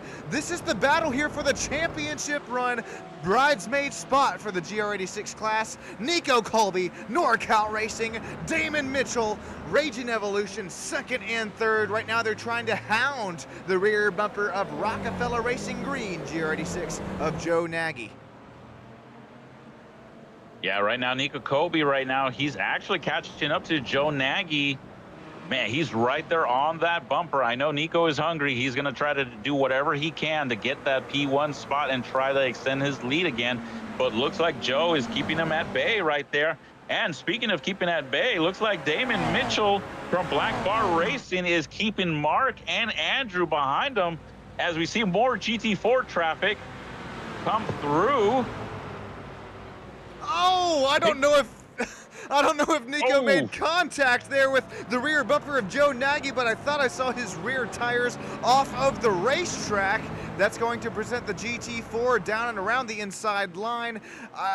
We're going to have to take a quick replay of that because I'm not sure if there was contact or not, but those rear end tires definitely almost off of the racing surface there for Joe Nagy. Yeah, this is an exciting battle for GR86 right now as we're weaving and going around traffic between the GT4 and the GR86s. Remember, these GT4 cars have a lot more power and aero than the GR86 cars. They're definitely going to be able to do a lot more maneuvering around slower traffic than the GR86s are. They're more like sitting ducks, but right now we're looking at a replay, and we see the leaders.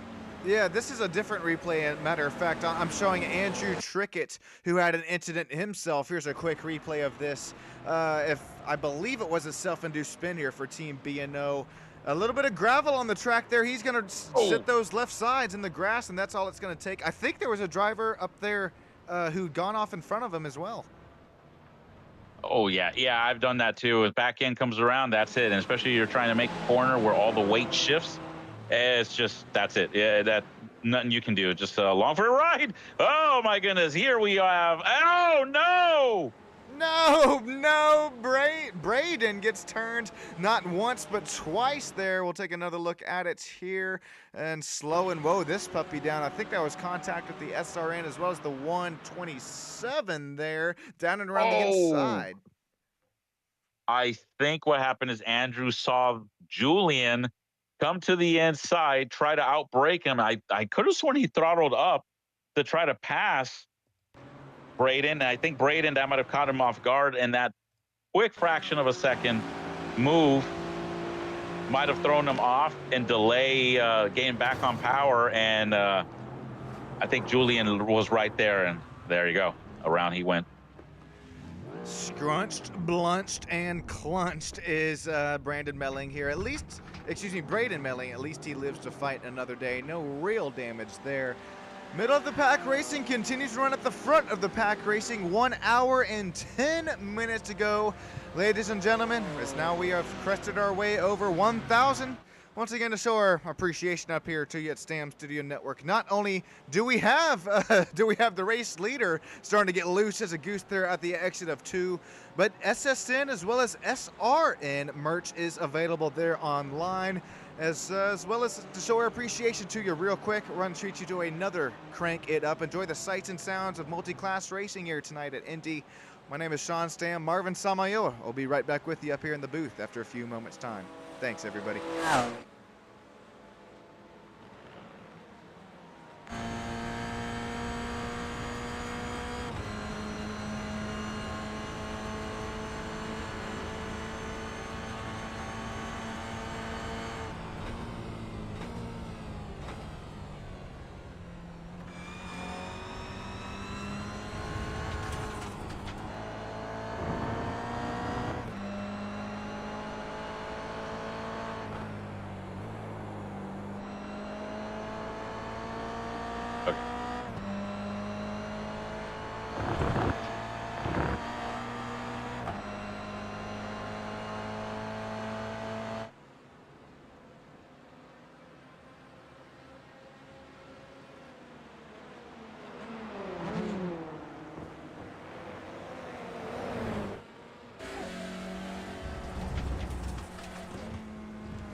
Slowly and woolly crank this puppy back down. Sean Stam, Marvin Samayoa back up here in the booth.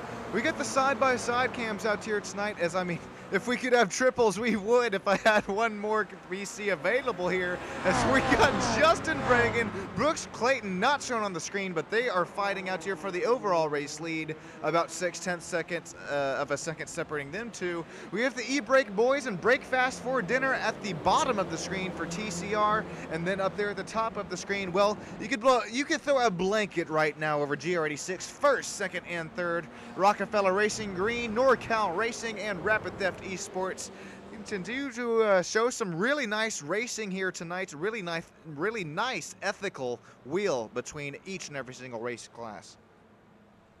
Yeah, there's quite a bit of respect between the classes and the different teams in those classes right now, as we see a three-way and almost four-way battle here with Raging Motorsports, Raging Evolution, sorry, and P4. Remember, all these drivers are battling for points. Now, Rapid Theft Esports, I mean, it's got quite a significant lead over second place, which is NorCal Racing and Raging Evolution. However, the battle for P2 is between NorCal Racing and Raging Evolution, as they're both tied for P2. So that means that NorCal Racing has to finish ahead of Raging Evolution in order to clinch that P2 spot in the GR86 points. But that's not going to be an easy thing to do, as we see NorCal Racing fighting to try to get first place from Rockefeller Racing Gear, but also Rapid Theft Esports breathing down his back bumper, and then Raging Evolution right there watching this chaos ensue right there in P4. Now, we'll say Raging Evolution, they did fall back there one spot, so it's going to be that much more difficult. They're going to now have to pass two cars to get around the NorCal Racing driver of Nico Colby. Nico, we've seen so much pace here, not only in SCEL, but as well as some other race leagues are broadcast for, as well as real-life racing. If you're looking to share some love here, make sure he's still up in the front running, YouthAthleteOfTheYear.org. You can spend your free vote on Nico Colby here. He's a driver there, real life racing out of Apex Motor Club, Apex Motor Club League up there, just out of Scottsdale, Arizona. Running the MX-5 Cup car. There's some extremely very similar similarities. There you go, between the GR86 Cup car and the Mazda MX-5 Cup car. Well, Nico Colby, I think he's going to be on everyone's TV screen here in just a few years' time. Make sure you vote for him, YouthAthleteOfTheYear.org, as he continues to hound that rear bumper of Joe Nagy right up there in front of him. Can't shout out to hear Joe Nagy enough as well, as he's continued to run in front of that YouthAthleteOfTheYear.org runner up for Nico Colby. But for Rockefeller Racing Green, Marvin, what's going through your mind right now? I don't know about you, man, but if I start to see a driver start to get a little bit bigger in my rear bumper, my rear camera or rear view mirror thing, it's harder to hit each and every apex at that point. Oh yeah, absolutely. I know this from personal experience. Yeah, it's going to be difficult. I mean, all Joe's got to do is just run his race, run his lines, make sure that he doesn't let whoever's behind him mess him up, miss an apex. I did see Nico go out a little bit as Joe went out a little bit offline there. Nico is right there closing the gap, and I think there's TCR traffic right behind these leaders in GR86 trying to go around, and it's definitely going to cause an issue. Or I think he already passed. No, there he goes. TCR right there patiently, and he's going by right there. But looking at Joe Nagy's rear bumper, Nico Colby, is he going to try to make anything happen here? No, he's going to give him a little bump and a shunt into the corner. And I think he might have gone off pace just a little bit, but looks like Rapid Theft Esports right there is giving them a little bit of room to try to make something happen. I mean, keep in mind, again, Rapid Theft Esports, this is not really their battle when it comes to points. As long as they finish the race, they'll be perfectly fine. So really quick here is this is a quick sort of off the right side of your screen TCR battle still up there for the race lead. We'll get back to that in a few moments time. But here Ron Wolf is into the driver position of the Thank Esports Motorsports Sim Source powered by Beer. That was our P2 running driver. It looks like Felipe McLean will opt to stay in the Iron Maiden 108 Porsche GT4. But this is going to keep things here pretty close. Speaking of pretty close, this is going to cycle out here between Daniel McConnell and Justin Bray. This will cycle out here next lap. But looks like Daniel McConnell for Texas Speed Sim Racing Blue. He's not going to run the fuel tank empty this time by. Bring it down 1 lap sooner than what he is. What he was kind of wanting to do there. As well as here we go, a battle for the TCR lead. It continues to heat up and broil between the E-Brake boys and Brake Fast for Dinner Black. Mike De Almeida, he got that P1 spot back after having it for a short bit and running off the track. Now he's back in P1, followed by John Lausen in the Hyundai Elantra TCR. Mike De Almeida in the Hyundai Veloster TCR, which is a previous generation touring car, but he's still giving it. He's still hanging on there. He's still giving it to these guys, but John, he hasn't given up. He's right there with them. You know who else is right there with us, or right there with them here tonight? It's the YouTube fans who are pretty much putting on the Daytona 24 Rolex stream here in terms of SSN, 2 hour 40-minute race. If you are pulling the old SSN hashtag 240, you can tag us down there in any socials, and I'll be sure to post that up there on my Instagram story, because I mean we see it here. The race fans are losing their minds right now in live YouTube chat. It is battles for the race lead continuing to heat up and broil between each and every class. Not only GT4, not only TCR, but as well as GR86. This is why you subscribe here. This is why we have 1,000 of you subscribed here to Stam Studio Network. You can't. You don't get much better than multi-class racing here on SSN. Nico Colby's gonna have to start to play some Super Bowl defense over Andrew Sharp. NorCal Racing versus Rapid Theft. Although this isn't battle for the championship spot in GR86, you better start to put your head down if you're Nico Colby here. Yeah, Nico Colby, he was about, I checked a little bit while we were talking about the GT4 and touring car battle, more so the touring car battle. He was 1.5 seconds behind Rockefeller Racing Green Motorsports, but looks like he's closed the gap up, and now he's about 0.7, 0.8 away. So he's closing up the gap. And I think Rapid Theft Esports, I think what they're trying to do, and I don't know, correct me if I'm wrong, Sean, but I think they're trying to draft each other and get closer and closer to Joe Nagy. So I'm thinking, and this is just me, thinking Andrew J. Sharp, he's, oh no, he's going to look on the inside. I was going to say he was going to try to help Nico and try to get up there to Joe Nagy so he can take a 2-for-1 special, but looks like he's peeking over, so I think he's actually trying to set up Nico. This is a great time to look at this side by side, because as the TCRs make their way through the NASCAR rumble strip that completely blew up there a couple years ago. The battle for the lead in TCR still bottom of your screen, continuing to give us a run for the ages here tonight for the championship in Sports Car Endurance League Multiclass, brought to you by virtualracingschool.com. And then looking at the top of your screen there, it's once again that blanket that is separated between just 0.4 of a second with Rockefeller Racing Green, Joe Nagy, and then Nico Colby right there behind him. I mean, with only 9 hours, not 9 hours, excuse me. 1 hour, we'll call it 59 minutes left in this race. We're continuing to see some very nice battles heat up within each and every class here tonight from Indy. Could you imagine? Yeah, I was going to say, sorry, Mark. I was going to say, Sean, I was not prepared for 9 hours. I'm going to have to get my snacks. I'm going to have to get my drinks in order. I'm going to have to get my PJs out and get ready to go to bed here, as if it was 9 hours.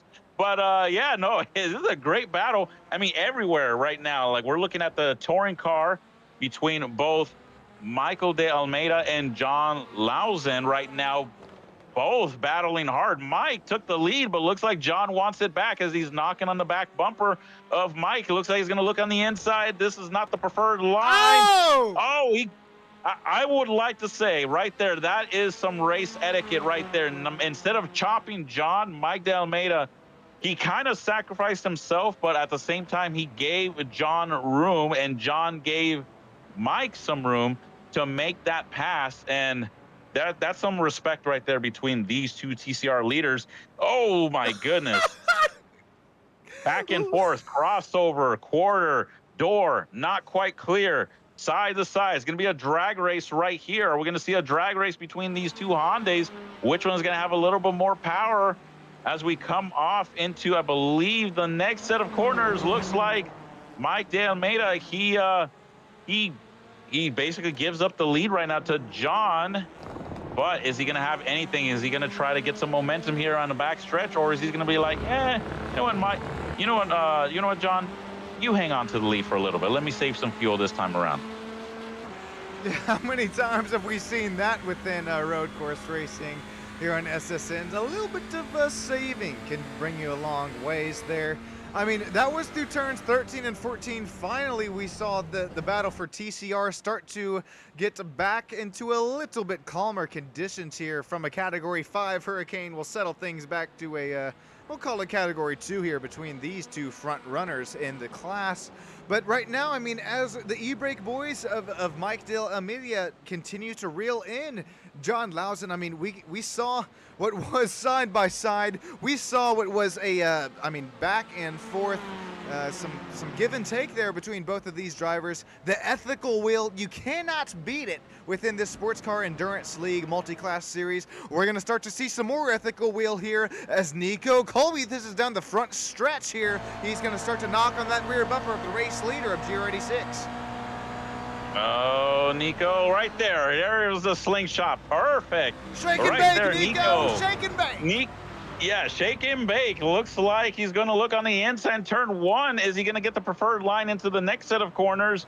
No, looks like he didn't quite clear him, but he's going to be right there on the outside of a Joe Nagy. But we have third place looking into it. That's Andrew J. Sharp right there, looking to see if these two make any mistakes. Nico got very close to Joe. I think Joe had to check up a little bit to try to make the corner and make sure that he didn't come off the track.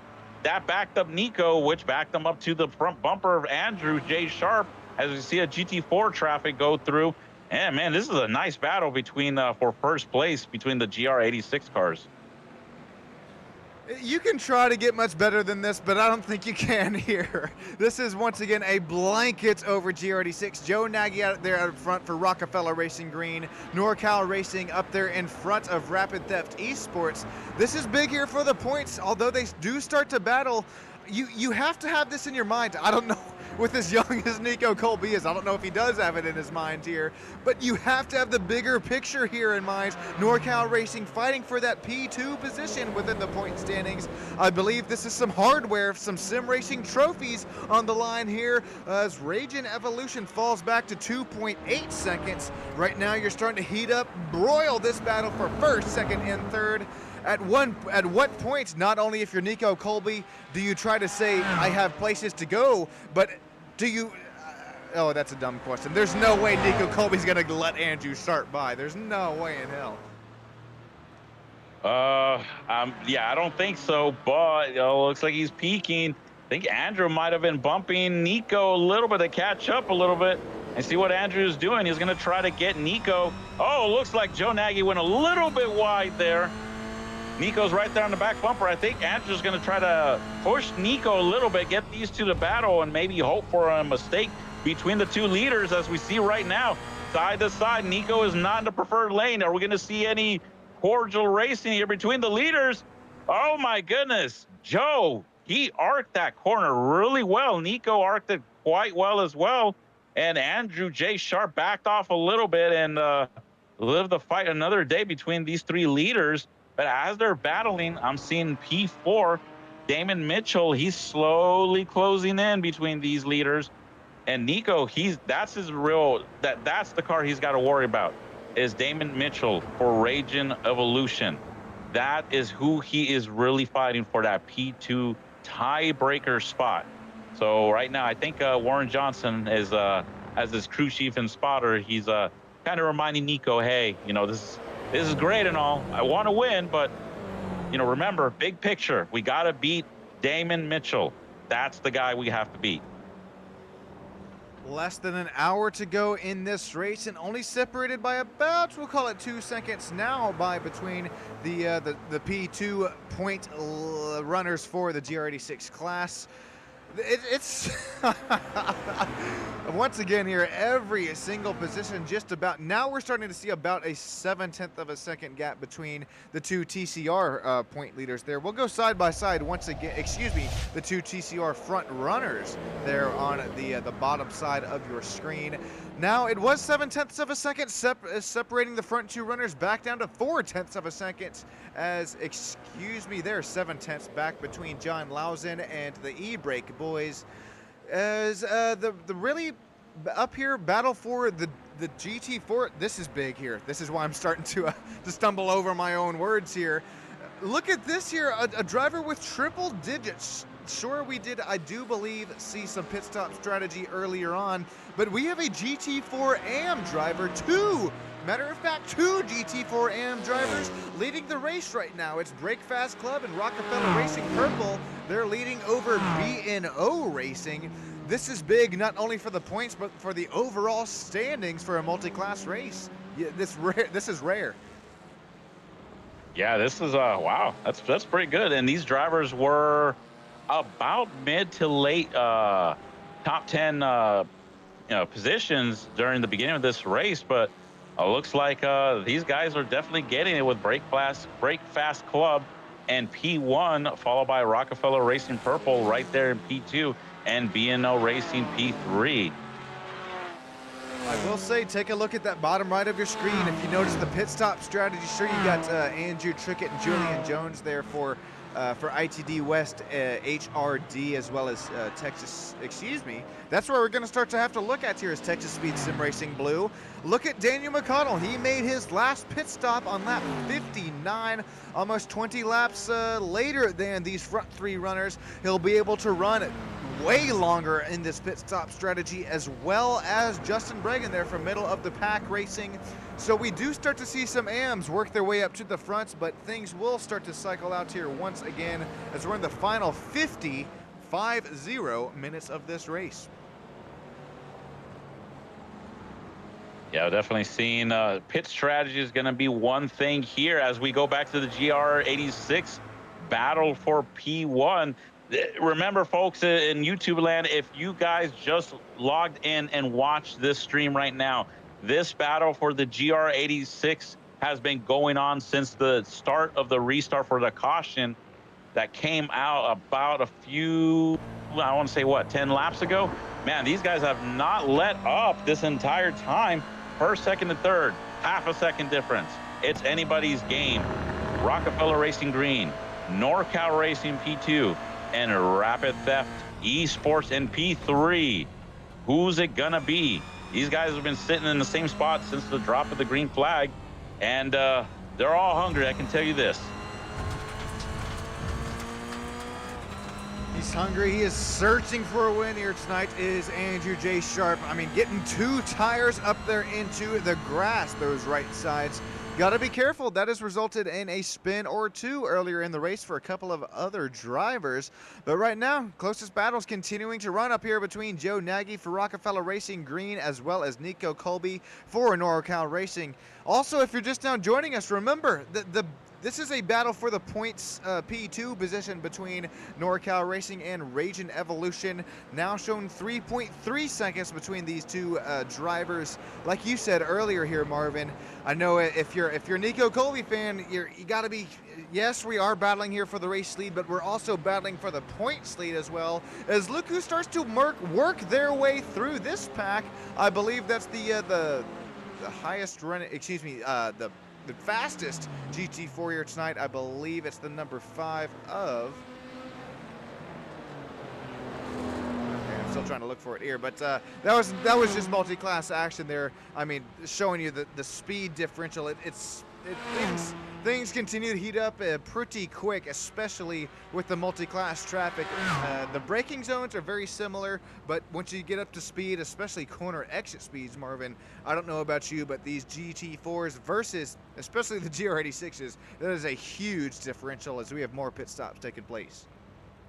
Yeah, it's definitely a difference, Sean, between the power of the GT4s and the GR86s. A lot of the GR86 is still using that stock Toyota Subaru power plant boxer motor that you can get from the showroom when you buy a GR86 or a BRZ. It's the same motor. The only difference is that it's got a race exhaust, headers, and a tune on it with I believe like a specialized intake, and that's it. But nothing special between the road going and the cup version. It's all suspension and brakes. Versus the GT4 cars, they do have some internal engine work done to them that makes them a little bit more faster. But that and the weight and the suspension and the aero are going to be the main differences. As we see right now, Richard Danilewski in Break Fast Club Porsche right now on pit road, surrendering, well, not quite surrendering the lead, but right now is in pit road with 20-second gap between himself and second place. I'm interested to see where this cycle out to is. I bet Zhao, I believe I'm pronouncing that one right, is thinking the same thing down here live in YouTube land. He's rooting on Breakfast Racing Club. Moonlight Dancer, Daniel S. Jr., as well as Panic at the Quizno still down here chilling out here with us in Stam Studio Network.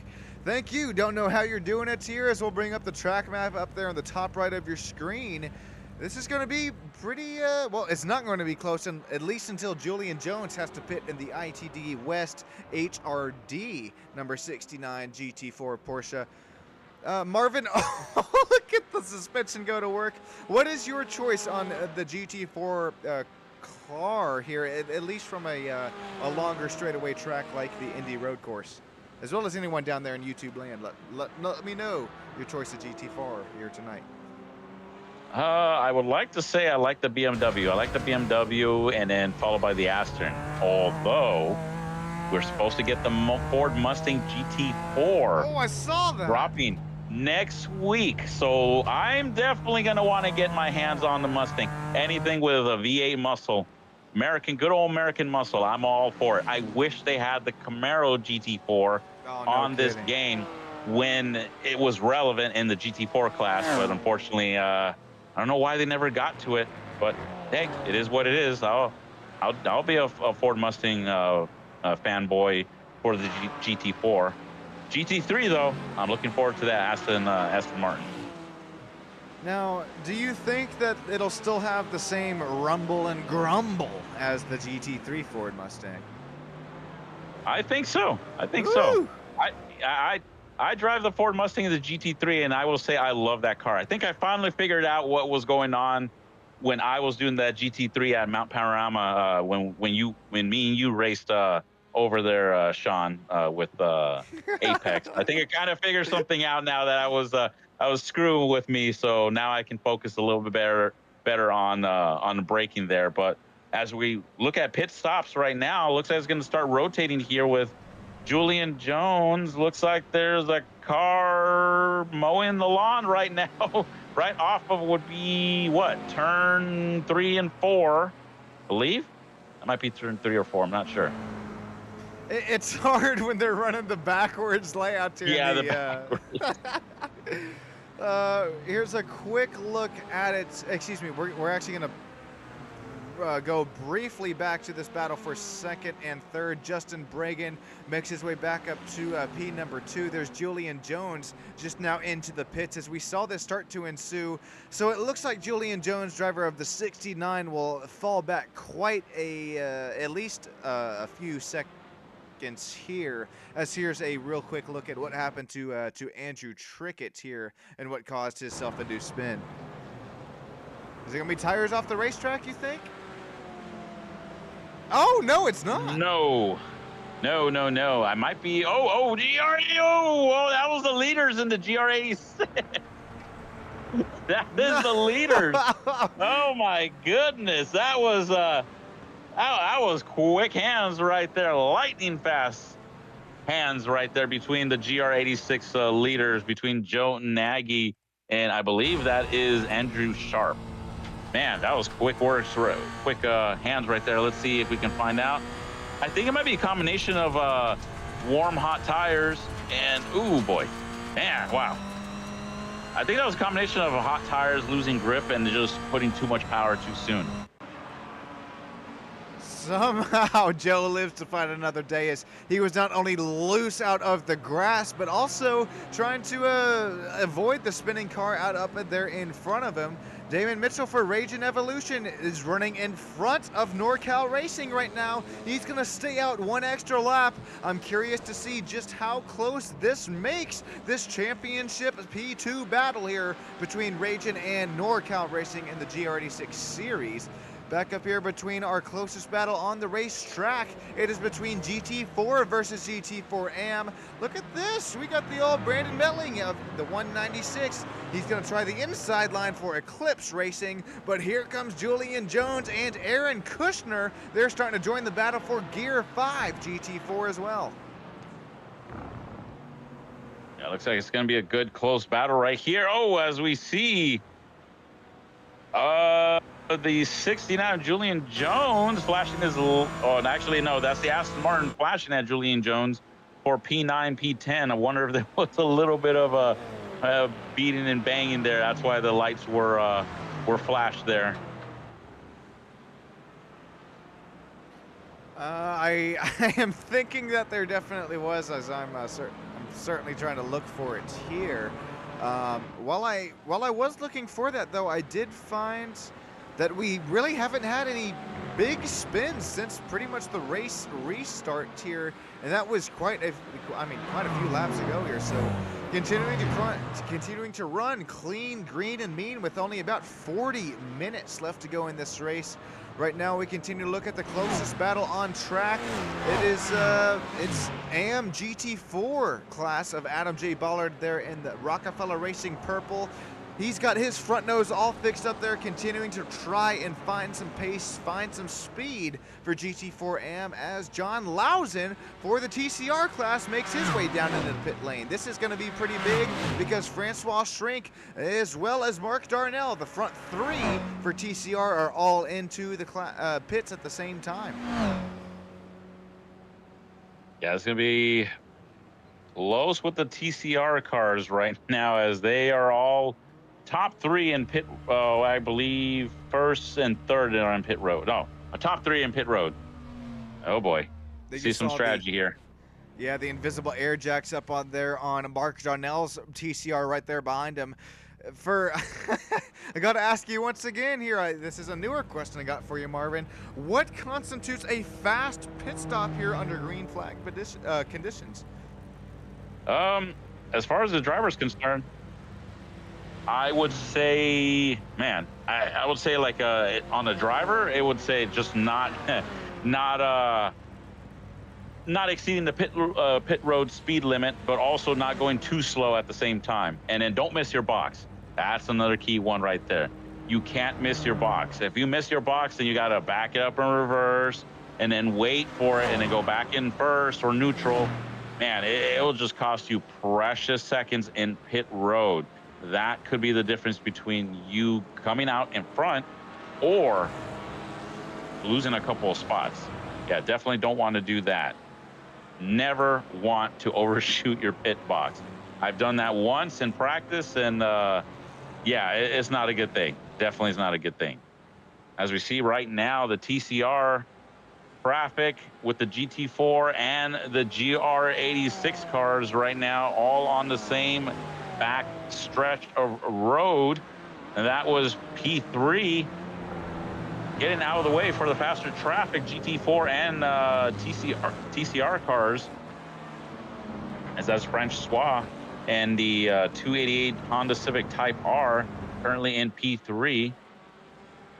All right, Marvin, I'm back. What did I miss here? Not much right now, not much. Well, I just saw there in the bottom scroll. I mean, the e-brake boys continuing to lead the points leaders right now, at least for P2 and P3, as Break Fast for Dinner is possibly looking to spoil the show here tonight for John Lawson. It's pretty nice pace here. I believe the last lap there for John was a 2:21 after he made his pit stop strategy.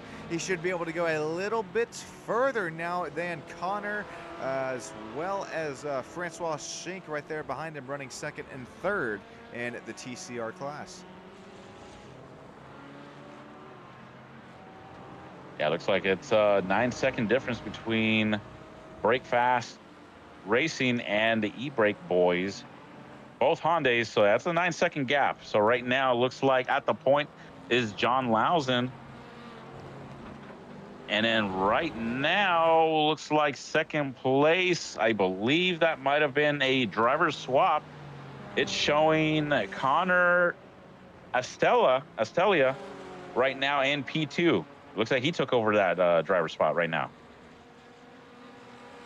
We're starting to see quite a few driver swaps here. Excuse me, Mark Darnell. I think that's Steve Bickford in for the 254 TCR. Looking for some newer names here. Axis Experience in for the sixth running, number 3. Aston Martin out of Beaver Moose Racing. Shouting out everybody who's still down here with us in the old YouTube land. Matthew Best saying Daniel McConnell is killing it for us right now. My PC is having connection issues, but he's forced not to race this time around. I'm right there with you for a race that you're having issues with the old PC. It happens here within, especially iRacing universe. Continue to see Daniel McConnell ripping laps for Texas Speed Sim Racing Blue.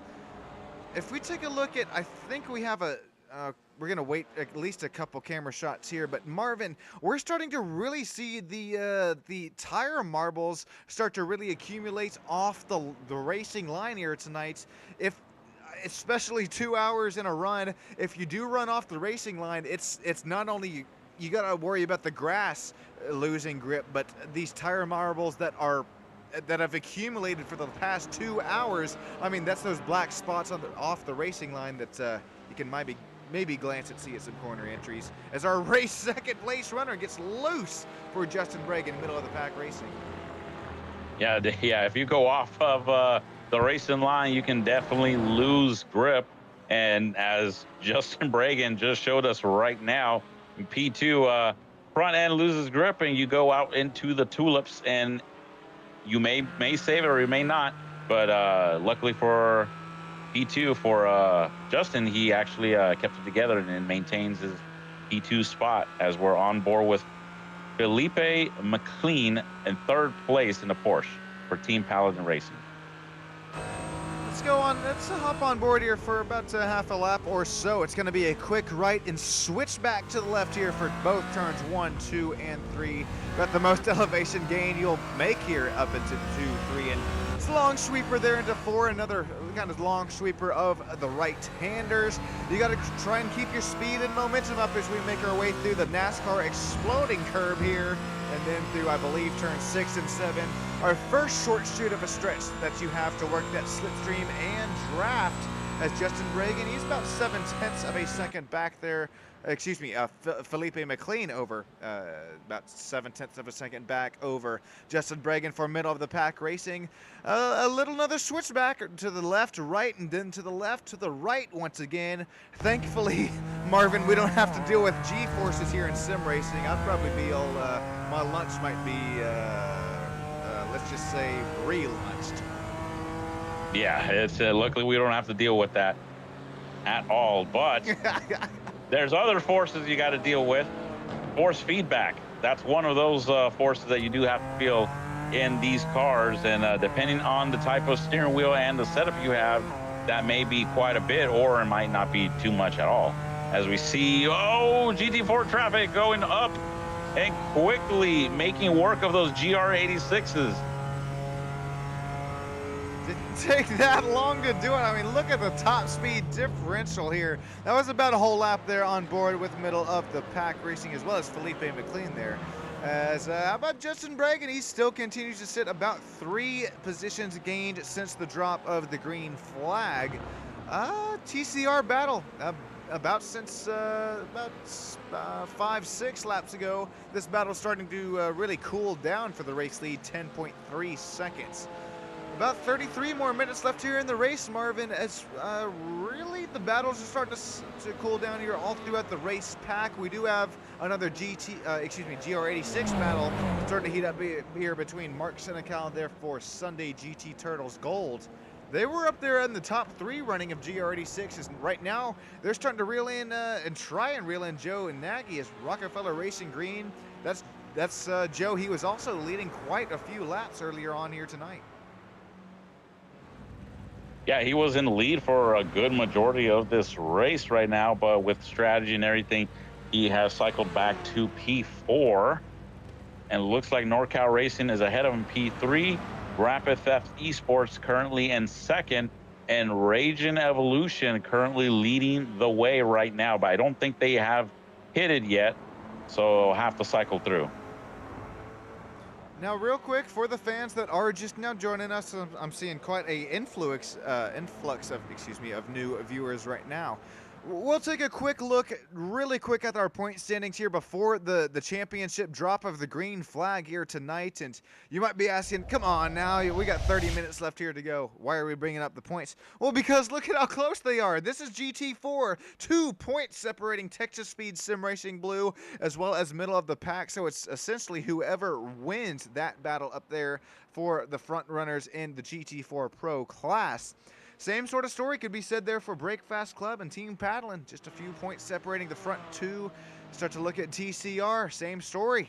They're a different class. WIP winners just a month ago there from Road America. Breakfast for Dinner Black separated by just under 10 points. And then GR86. Right now, it's tied between NorCal Racing and Raging Evolution, P2 and P3. We're going to start to look to the nitty-gritty here tonight. Make sure you got yourself a drink, got yourself a snack. Even if that drink is a little bit stronger than some sweet tea, you might need it here tonight as we got some more pit stops starting to ensue. Ron Wolf is now into the number 10 GT4 McLaren. Yeah, pit stop strategies are definitely going to start to cycle through, as looks like Raging Evolution went into pit road and is currently P2 ahead of NorCal Racing. But looks like Rapid Theft Esports right now has taken the lead from Damon Mitchell. So currently they are leading the way and leading the point standings as well in GR86. So this is all going to pretty much come down here to these last 30 minutes of the race. It's all strategy. This is chess at upwards of 147, 149 fastest speed hits here tonight for the GT4s. Chess at upwards of 149 miles per hour. Here's we're going to look between Axis Experience. He's going to set around the outside line as Adam J. Bullard there around the inside of a TCR. I believe that's our Class P2 runner of the 212 down there in TCR. Right there behind him, Adam makes his way 4 positions gained. He runs P3 in the GT4 AM class. That's P6 overall in GT4. Marvin, as we continue to get a little bit closer to the nitty-gritty here tonight, you think we'll continue to see some elbows flying between these drivers here out on track? Oh, I'm pretty sure, Sean. I'm pretty sure. As the laps wind down, or I guess in this case, the time winds down, or winds up in this case, we'll definitely see some elbows out. There are going to be some fisticuffs here at these final laps, and this is the last race. So that's it. So what you have been saving this entire time, now it's go time. We got to go, go, go. And unless correct me if I'm wrong, unless there's another caution, which I don't think there is, this green flag racing at this point. So if you got anything saved, now's the time to do it. I am right there with you, Marvin. This is going to be pretty much it here tonight. If you got anything left in the fuel tank, right now is when we're going to want to see it. I think we're starting to see that within the lap times of each and every single class.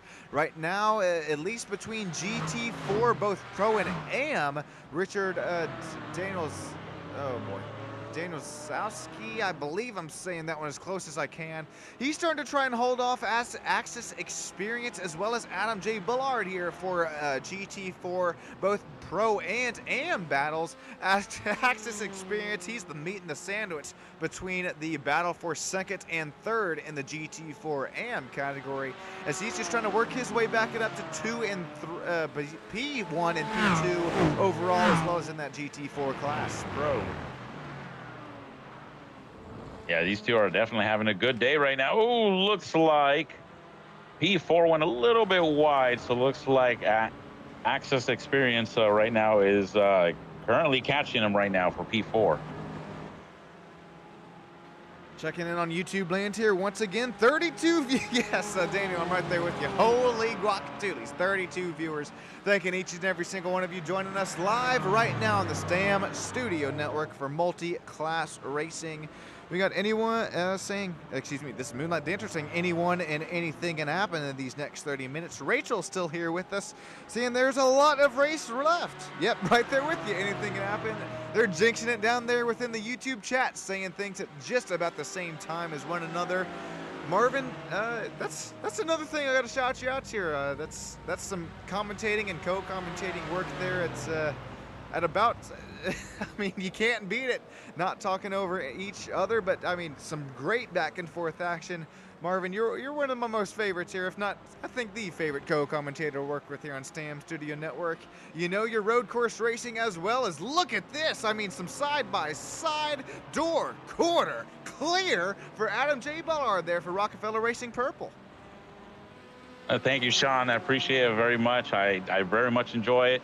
I try to do my best to make you look good. You know, I got to make you look good. Got to get that 1,000 subscriber mark, and you hit it right there on the head. Now here's cheer for 10,000 subscribers. Let's make this happen.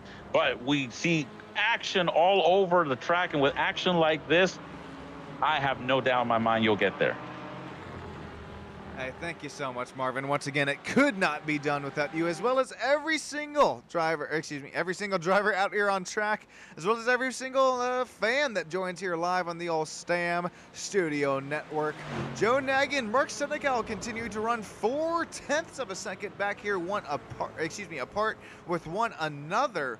Then we're going to start to see our last pit stops of the race here tonight. About 35 minutes left to go in the race. Remember, for that GT4 class, they last pit on lap 59 and 62, as well as even 70 for Julian Jones. So I'm interested to see, I'm right there with you down there live in YouTube land, who and what class is able to make their way to the the checkered flag here tonight. Yeah, it's going to be one more pit stop, and I'm curious to see what drivers are going to push the envelope here as we wind down. This is, oh man, this is one of those races that comes down to the wire. Do you sacrifice something and do a Hail Mary, just go for it, or do you kind of try to stay conservative and then hope for something to happen? Now, Marvin, correct me if I'm wrong here, but I do believe that wasn't it the Texas Speed Sim Racing Blue that's made their way down and into the pits where they were stuttering on fuel? I mean, I'm sorry if I am wrong, but... No, you're right. You're right, Sean. Oh, no, okay. it was. Daniel McConnell, Texas Speed Sim Racing, and that Aston Martin leading the way. Now, if you're just new and just joined the stream right now at this point, you may have not seen that this car, this driver right here, this team, they went onto their first pit road stop, and they were coming in stuttering. We thought that it was kind of like a little trick or just something like that, but no, the engine was stuttering right before coming into their pit road or pit lane. And the thing it is that if you know, that means that you're running out of gas. I know for a fact, because I've done that. I've literally come to the stripe and I see the checkered flag, and right off the last corner, the engine starts stuttering, and then shortly after it quits. I think at his speed, he was lucky that it didn't happen any sooner, because that would have ended it right there. But right now, leading P1 over a almost 2.5 second lead over P2, which would be Justin Bragan in the middle of the pack racing BMW. if Daniel McConnell has here enough race fuel to make this down into the white and then checkered flag, I mean, this is going to be pretty cool to see. I knew Texas Speed Sim Racing before even broadcasting here, back when I was a little bit more racing and instead of trade the mic for the steering wheel. I mean, Texas Speed Sim Racing, great.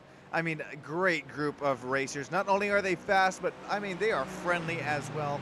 I know Daniel McConnell, he's one of the league owners out there for Texas Speed Sim Racing.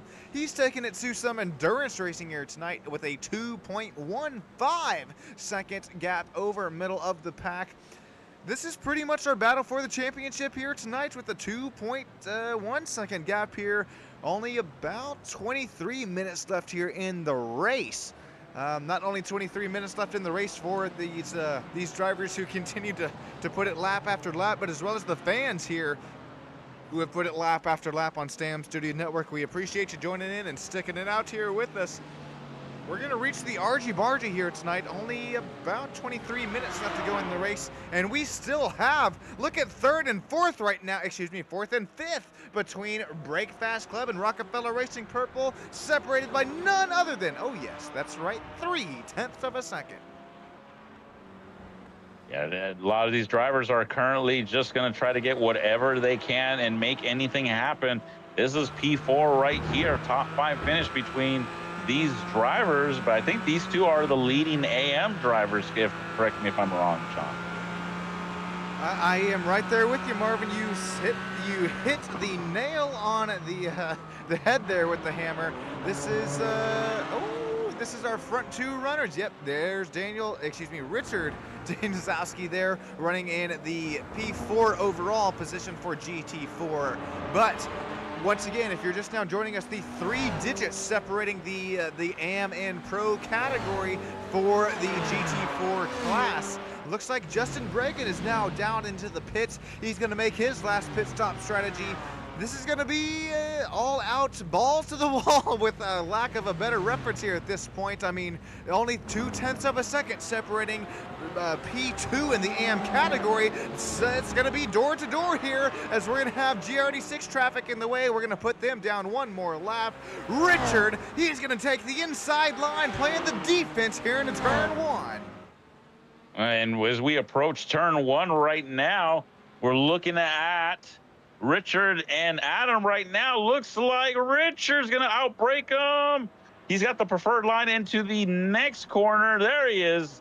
And he puts the power to the ground, and Richard is now P3, I believe? P3, yes, P3. Oh, he was until Adam J. Bullard there out of Rockefeller Racing Purple said, okay, Richard, you're going to leave the inside open. Thank you very much. Adam, door. Corner clear for the P3 running spots. That is P2 in the AM category here. Things are starting to heat up and broil between each and every single race class. GT4 Pro, GT4 AM, TCR. We're still waiting on this pit stop strategy to come through. But looking at Joe Nagy and Mark Shedekel here, this is Rockefeller Racing Green and the Sunday GT Turtles Gold team here. They're going to start to look at some front bumper to rear bumper action here with only 20 minutes left to go. This is almost the final driver interview spot for GR86. They're knocking on the back bumper of it though, as now Nico Colby, this is big, NorCal Racing is shown. Oh my days. Marvin, you seeing this right? Yeah, they're showing P3 behind Reagan Evolution. I don't know what happened there because Nico Colby was ahead of what would be Damon Mitchell. He was ahead for the majority of time of this race. I don't know what happened. I believe there was some pit stop strategy that may have interfered with that. I'm not 100% sure. Now, looking at Damon Mitchell compared to Nico Colby's last pit stop strategies, you would think that there is something a little bit showing there with a 11.9 second gap. You might be onto something there, Marvin, because the Ragin Evolution machine last pit on lap 72, Nico Colby last pit on lap 64. So if my math is mathing, isn't lap 64 compared to lap 72 a little bit less fuel, a little bit, that's on the kind of losing end of the strategy. Yeah, I don't know what happened there. Not entirely sure. Definitely, if it continues on this way for the last interview spot, that would be interesting to ask what happened there, because yeah, Nico Kobe was P2 for the majority of the race, challenging P1 Andrew J. Sharp for the lead, but now all of a sudden it's just spread out between those three. So that's big in points, because now Raging Evolution is now P2 and is going to secure P2. If the race were to end right now, it'd be Rapid Theft Esports winning, obviously winning the race right now. If it were to end now, Raging Evolution P2, and then NorCal Racing would finish P3 in the standings as they sit currently, and ironically, how they would finish in the race. Here should be a quick replay at, I believe, Damon Mitchell here. Yeah, this is only on the race restart here, so that's been the last time that Damon Mitchell was able to get around Nico Colby, and so far he's been able to make it stick. So this is really big for our P2 standings within our points here for the GR86 class. A driver that we thought would kind of run away with the race win here tonight in the GR86 class. That's the NorCal Racing, continue to run P3, and right now, with all due respect, I mean, continuing to lose time over P2, and that's once again the battle within the points for P2 and P3. Yeah, that's gonna be the difference there right now. Damon Mitchell right now sitting P2. He's staying consistent right now. One straightaway difference between himself and NorCal Racing Nico Kobe for P3. Some lap traffic there. Well, you couldn't call it lap traffic, you call it one lap ahead traffic there for a GT4. I believe that's going to be the GT4 nope, that is the Mercedes AMG of, I believe it was Andrew Trickett. Yep, there you go. He got his way door quarter clear that time by. That is B&O Racing making them their way back up to P12 with only 16 minutes left to go in here in this race. The championship run, it's coming all down to an end here tonight. We're starting to write the SSN iRacing history books at this point in time. Rockefeller Racing Purple with a 1.3 second gap. I don't think we want to publish the iRacing history books here just yet, because we have seen time and time again for the Sports Car Endurance League multi-class series, I mean, it's a lot of back and forth up until right until the clock runs to about double zeros. Yeah, we still got quite a ways to go, but yeah, it's anybody's game right now as we see the gap starting to close between P1 and the GT4 category and P2, with less than 1 second interval between those two. So no mistakes should be made if they want to maintain that lead right now with Adam that's on board. Yeah, Adam J. Ballard. All right, well, within these front two leaders, it is about just one lap of a differential there on the pit stop strategy. But if you look at P3 for Daniel McConnell, I think right now this is pretty much going to cycle back out to the Texas Speed Sim Racing Blue machine, albeit 17 seconds back. The front two race leaders right now, there's no way in Indy that they have enough fuel there in their fuel tanks, unless if my math is somehow math, and I'm not a math major by any means. I'm down here in the old business management, but I can tell you right now, in the old fuel management category, Daniel McConnell, he could possibly cycle out here to what I believe to be the race lead in the GT4 class, as our GT4 AMs continue to sit out up front. GT4 Pros continuing to lead by Texas Speed Sim Racing Blue and Daniel McConnell.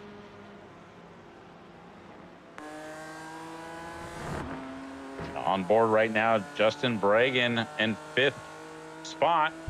I believe he went in for a pit stop, and right now there's going to be his final pit stop. So looks like it's going to cycle back right now, but I think he's going to try to catch up and try to make something happen between himself and the Texas Speed Sim Racing Blue Aston Martin. It's going to get tight here within these last closing laps of the race. Only about 13 minutes left here to go.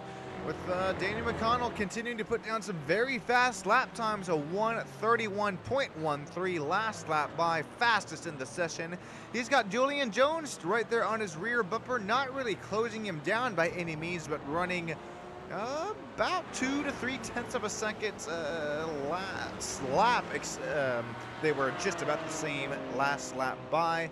As Justin Bragan, we've seen middle of the pack racing up here at the front of the pack racing here tonight. But if things don't cycle out here, at least we will see Justin. Even though it is the championship here tonight, you're going to want to put it all out for the run of the money. Justin Bragan, he's going to work his way up to P5, and right now knocking on that rear bumper of Julian Jones of the ITD West Human RD department up there for P number 4. Last lap pit stop strategy. We should see once again at least P1, P2, and P4 make their way down into the pits here tonight for that GT4 class. As look at Julian Jones, he's going to try and slice it and dice it. This time it'll be the outside line. I wonder if that's going to work for the BMW for Justin Bragan, but looks like he does. He is clear. I thought Julian Jones might have missed the apex and hit Justin Bragan, but looks like no, we're all good. So right now, Justin Bragan, E4, trying to charge his way and try to catch up to Danny McConnell, because after these pit stops cycle, that's going to be first and second. That's going to be your battle right there. With only about 11.5 minutes to go, as Justin Bragan runs a little bit wide there into the braking zone. That's going to present Julian Jones there for the ITD West Human Resources Department. Another move down and around that outside back bumper. Does he make the slipstream and draft happen here into turn number 1? As Marvin, as this continues to crest closer and closer to the white and checkered flag lap, I'm almost wondering if these drivers up in GT4 have saved enough fuel. As here we go, door to door once again between Justin and Julian. Barely clear. Oh, no! Oh my goodness, that was a little bit too aggressive there. Little close. I think he's trying to. Oh, it continues on. I don't think. Man, I don't think Justin Bragan is going to appreciate that at all. I think I saw the flash of the lights there, so I don't think he'll appreciate it that much. But let's see if he's going to try to dive it in deep. He's got the lights on. Is he going to try to make anything happen? He's flashing his lights. He's telling him, hey, dude, I'm faster right now. Let me go. Gonna try it down the outside line. No! Oh, my goodness. That, oh, boy. That's gonna be an issue right there. This all started with this side-by-side heading down into, I believe it was 5 and 6 this time by, and then just who's deeper into the braking zone? Well, quite frankly, nobody. It's a little bit even, and here's another look at this incident here as Justin Bragan goes around. He had his lights on saying, hey, I gotta go. Because you got to keep in mind, Julian Jones, I think he still has to go to the pits and, cycle out pit stops. I don't know why he was being so aggressive there. And lights flashing. Door quarter not quite clear out of the 69. Oh. Nothing egregious, I don't believe there, but it's just I think a racing incident coming to the white and checkered flags in just a few moments' time. Oh my goodness, that's that's gonna cost him any chance he has. 10 minutes to go. Yeah, that's gonna cost him any chance he has to catch up to what would be P3, or was it I'm losing my sight here real bit. P3. So I know that was Justin Bragan who was trying to pass Julian Jones and try to catch Daniel McConnell. But unfortunately with that spin, I don't think that's going to happen. Matthew Best saying, we don't ever want to win a race like that. That is brutal. I am right there with you, Matthew. We have seen time and time again the racecraft, the competitiveness, and the ethical will between these sports car endurance multi-class racing drivers. We got 27 drivers out here on the field tonight, and I mean, throughout race in and race out, you can't shout the cleanliness battling, I mean, the clean racing, as well as, once again, that ethical will between, I think, each and every single one of the drivers here tonight. We've had some argy-bargy, we've had some spins, but it has been nothing egregious. And with only just about 9.5 minutes left here to go, Marvin, we continue to see our front two race leaders, AM GT4 drivers right now, continue to run out up front. Are they going to pit? If they are, when? Because it's coming down to the nitty-gritty. It's getting close to the white and checkered flag. Man, I don't even know if these guys are trying to conserve fuel, because between Adam J. Ballard and Richard Danilewski, these two, I mean, they haven't pitted yet, but they have about a 16-second gap between them and third place Daniel McConnell. Are they saving fuel and just going to try to get a first and second and being upset? I'm not sure. Or are they going to go into the pits, flash of fuel and go? Don't know. If my math is mathing, and once again, I am by no means a math major, but you have to believe that our front two runners here of the race, of Rockefeller Racing Purple, of Adam J. Ballard, as well as Breakfast Club for Richard Danilewski, have to be coming down pit lane at least within the next couple, if not 2, 3 to 4 laps time. But as we continue to crest our way closer and closer to the white flag here tonight, well, this is not only big for the win here, but I mean, this is the championship race from the Indianapolis Grand Prix. I am most curious to see what happens within the point standings here. If these, I mean, I guess it's AM versus Pro, but this is definitely pretty big here as we continue to crest our way closer and closer to the white flag, as Rockefeller Racing Purple continues to lead laps with a 2.8 second gap for GT4 AM. Man, I have no idea what these guys are thinking right now. The only thing is, if I looked at the lap times, the last lap, Adam J. Ballard isn't that far off from Daniel McConnell. So unless he somehow miraculously saved a lot of fuel, I think, or unless he's like really backing up the car to try to save fuel and not pit, this could work to their advantage. Or they could have strategized this from the beginning. Who knows? Oh, this changes everything. Here we go. Nope. Here we go into the pits. Okay, he's throttling up into the corner. Make sure to keep it clean. All right, got to woe it down. Meet pit limit, speed limit. It's Rockefeller Racing Breakfast Club. Are they gonna push it? Who knows? Rockefeller Racing Purple right now in pit lane.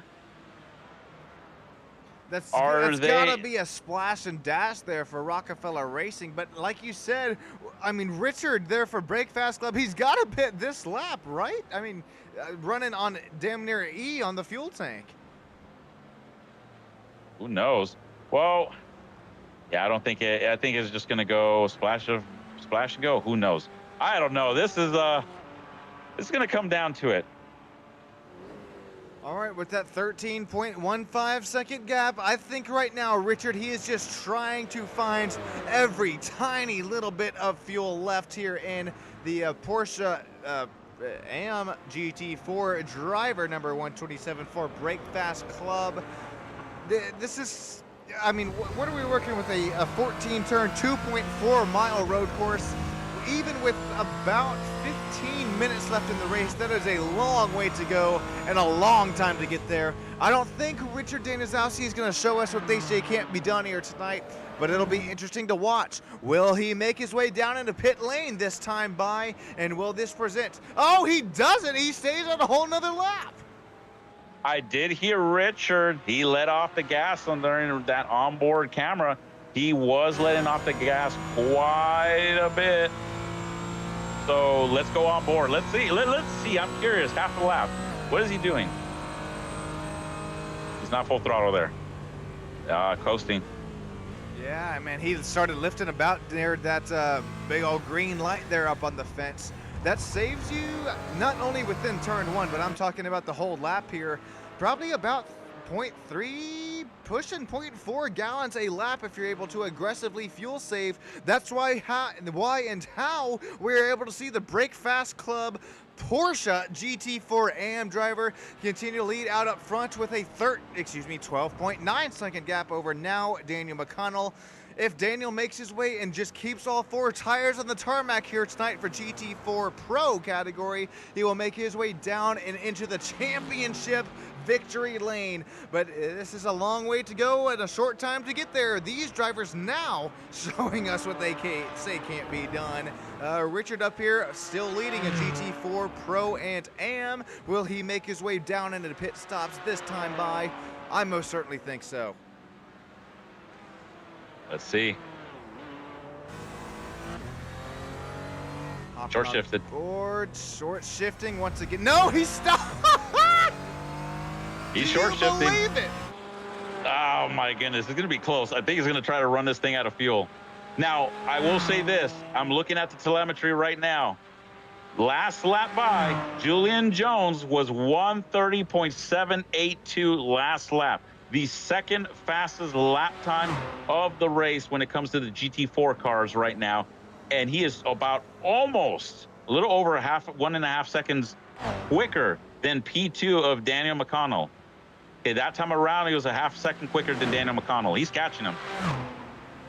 He's not only catching P2, but there you see ITD WHRD is also, not only reeling in P2, but reeling in the race leader, the GT4 AM, leading the category of GT4 Pro here tonight. We haven't forgot about any other categories as well as we continue to crest our way closer and closer to the white and checkered flag.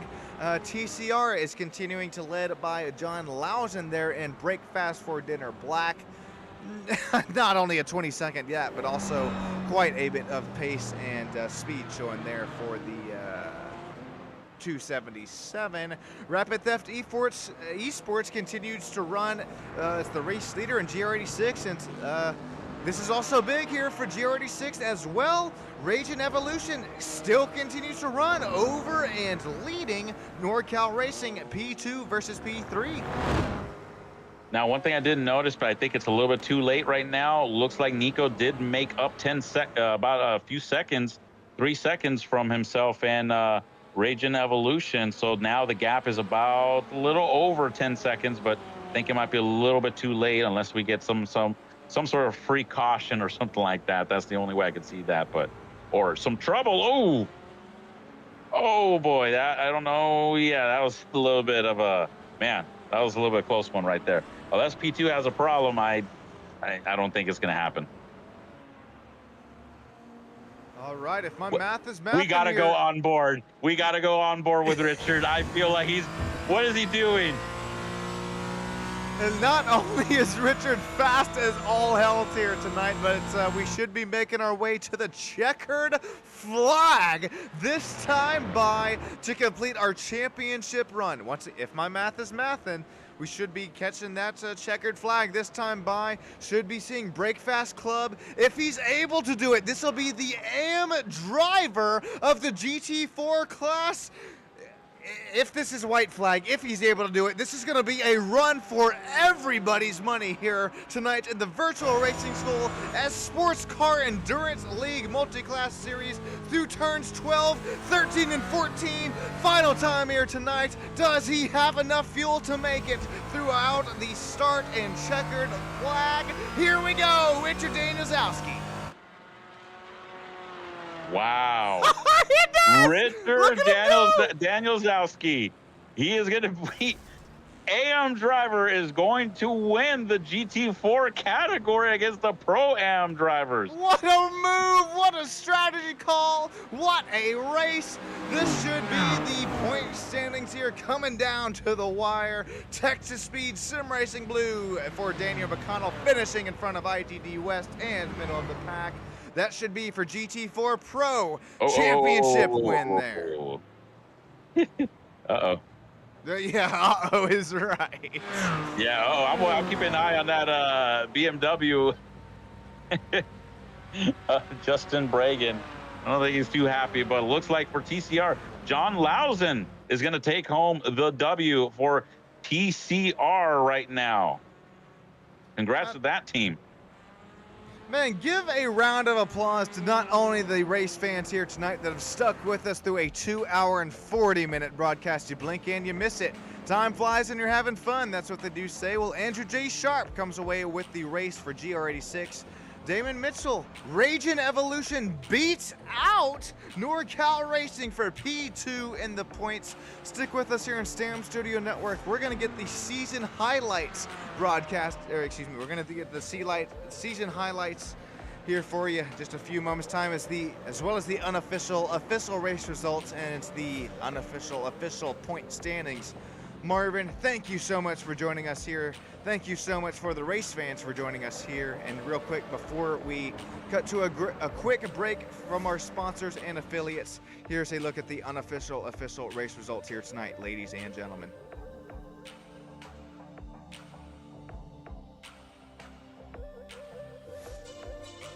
Break Fast Club, therefore, Richard Danielowski, somehow, someway, GT4 AM driver makes his way across the checkered flag here tonight in the first running position.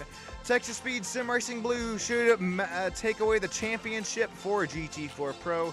Julian Jones for ITD West HRD comes home P3.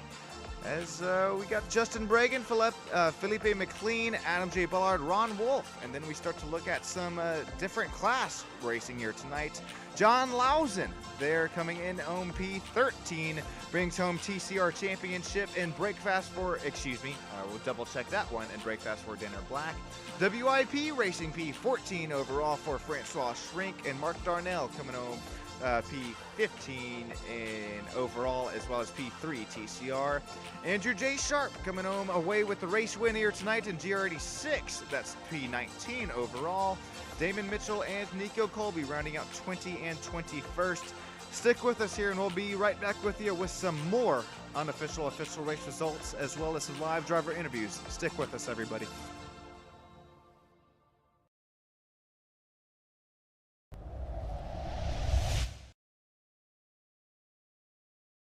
Aaron, if you can hear me, get there. He needs some help on the bump draft. He's going to stand it off. 3 wide in turn 1.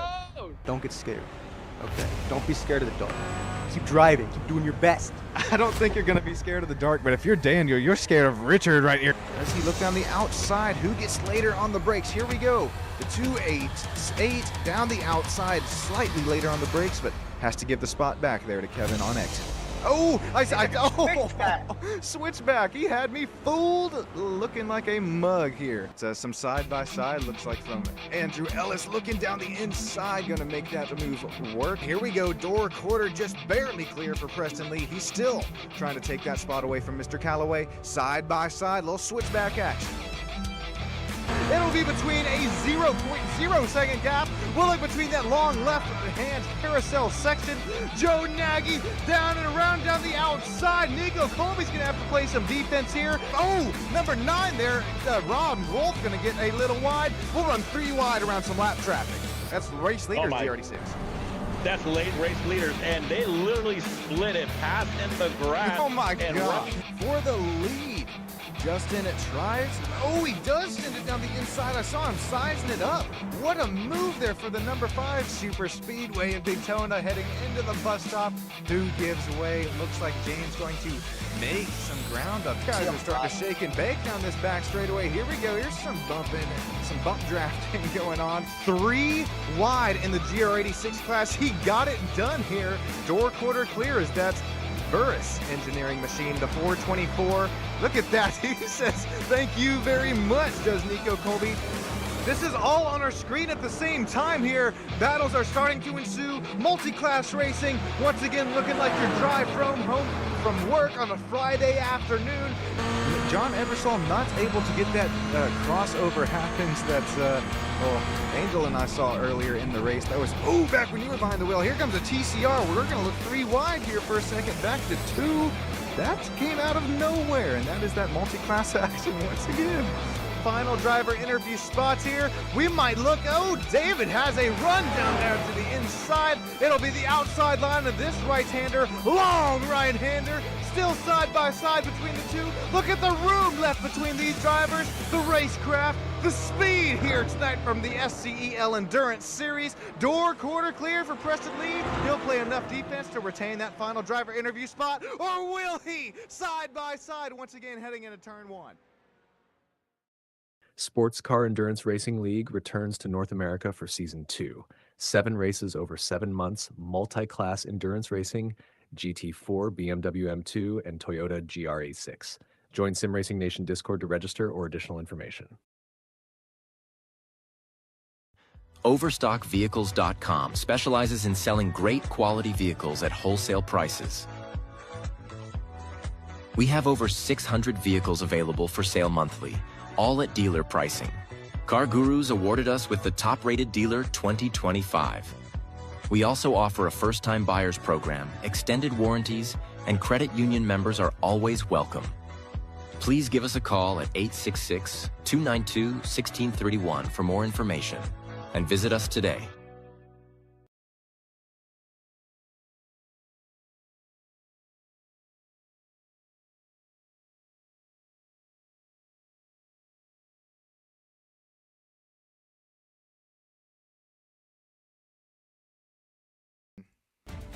Alrighty, welcome back here live to Stam Studio Network.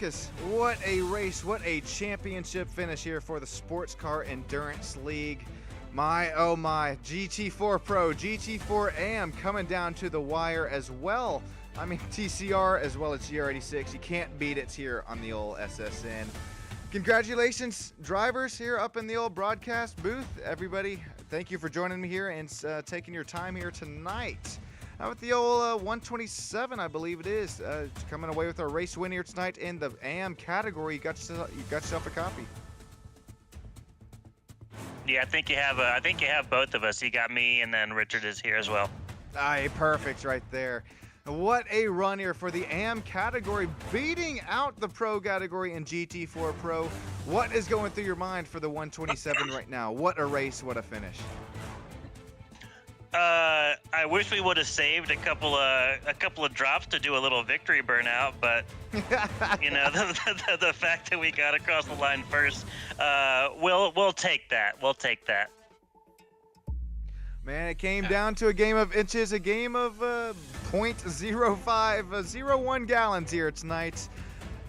Did you think that you had this strategy sort of pulled off here earlier on in the race, or did it sort of kind of come to you here as the math started to math here towards the white and checkered flag?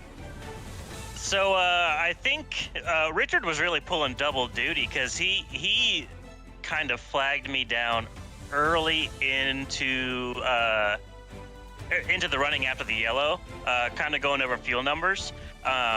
So he sent me off into the cave to do some quick fuel calculation, and he came back and was like, "Hey man, if you can run the fuel number you're running right now at the stop, it's going to be mighty close, but I think we can make it." We were keeping an eye on I think it was the 129. I think it was Adam Ballard ahead of us. Saw that he came in a lap before us, so we were kind of holding our breath to see if he decided to keep going. And then after that, it was, "Hey man, we got 13 seconds to the car behind us. If you gotta let off and coast big, do it. But let's make it." Game of strategy here tonight. It all comes down to a game of inches, game of centimeters. Real quick, before we let you get going, congratulations on, coming down to the wire, winning the championship race here tonight. Who we shouting out here on the 127 GT4 AM team? The entirety of the Breakfast Club. We got a big community that we race with pretty regularly in all sorts of disciplines. And frankly speaking, they've taught me so much this past year. Driving techniques, strategy, just the way you think about running a championship. So everybody over the Breakfast Club, huge shouts out. I think this is our first win as a club. So first individual event and first championship in a series. So a lot of the guys back at the proverbial shop to give high five to after this. That goes a long way there back to behind the scenes. Thank you so much, Richard, and have a great rest of your night. Don't celebrate too hard there, man. Thanks, guys. Appreciate you guys having everything, running everything here too. Thanks. Hey, thank you so much, man. All right, I believe I'm going to throw this one down to the old Marvin Samayo as he's caught up with P2 here tonight in the GT4 class. GT4 Pro race winner, class winner, Danny McConnell. I believe this rockets them up to the championship win here tonight for Texas Speed Sim Racing Blue, unofficially. Yeah, Daniel, this is Marvin here, man. Congrats. You guys took the championship, finished P2 overall. I mean, man, that was a great battle. What were your thoughts throughout the race? I got Matt here with me too, man. It's just been a great season, but tonight we had one mission, and it was stay ahead of the number 5 car. Gotcha.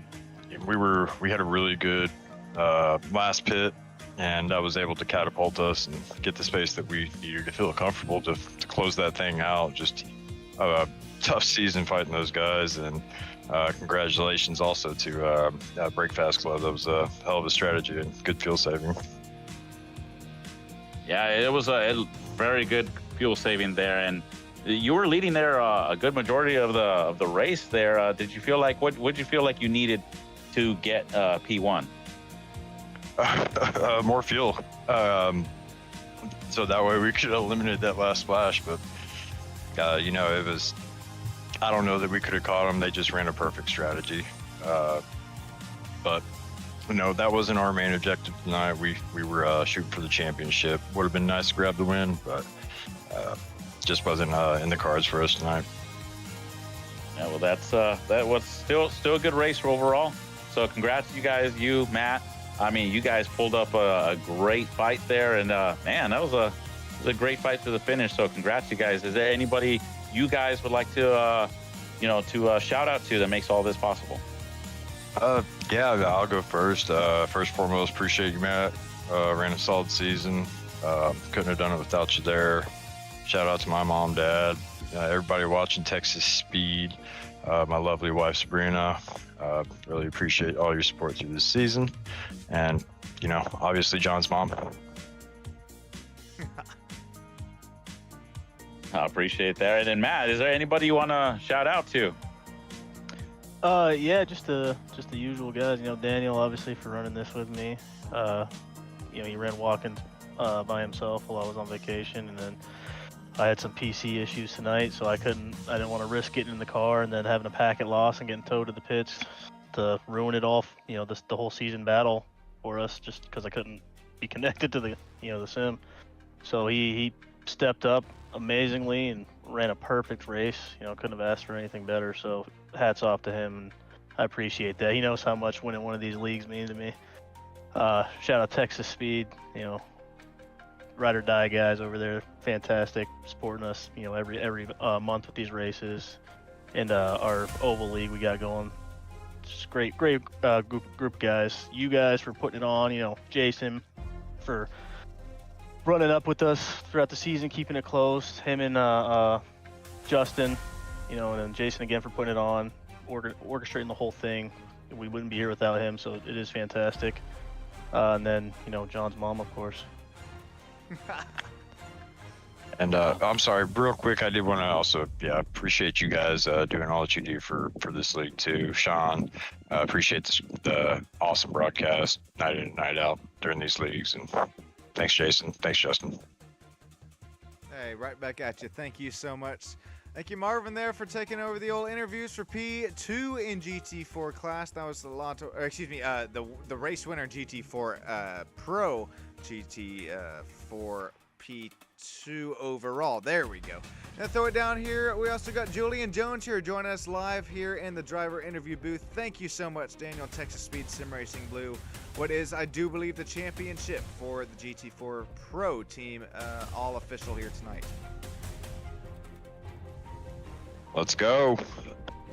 Unofficially official. I'll add that one there. Unofficial, yeah. I already popped champagne. We gotta wait for the stewards report, but once we get the stewards report back from Jason, we'll see for sure. But provisionally, I believe that's where we're at. Congratulations, boys. Have a great rest of your night. I'm going to catch up there with P2 in the GT4 Pro category, P3 overall. Believe it's ITD West Human Resources Department. Julian Jones, Sean Sam up here in the booth. You got yourself a copy. Uh-oh.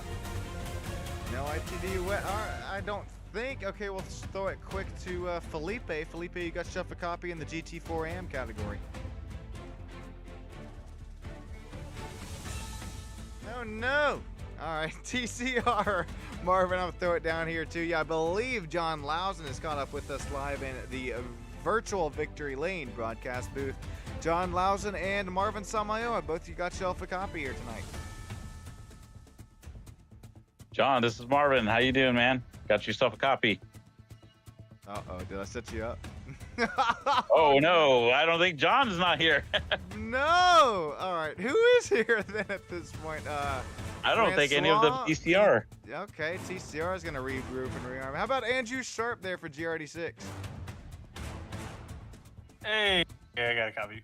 Hey, there we go. All right, Marvin, I'm going to give you down there our race winner in GRD6, Andrew Sharp. All right, sounds good. Andrew, this is Marvin up in the booth. Got yourself a copy. Yes, I got you. All right, cool, man. I saw the race. It was an intense battle for the majority of the race. Can you walk us through what were your thoughts throughout the whole run?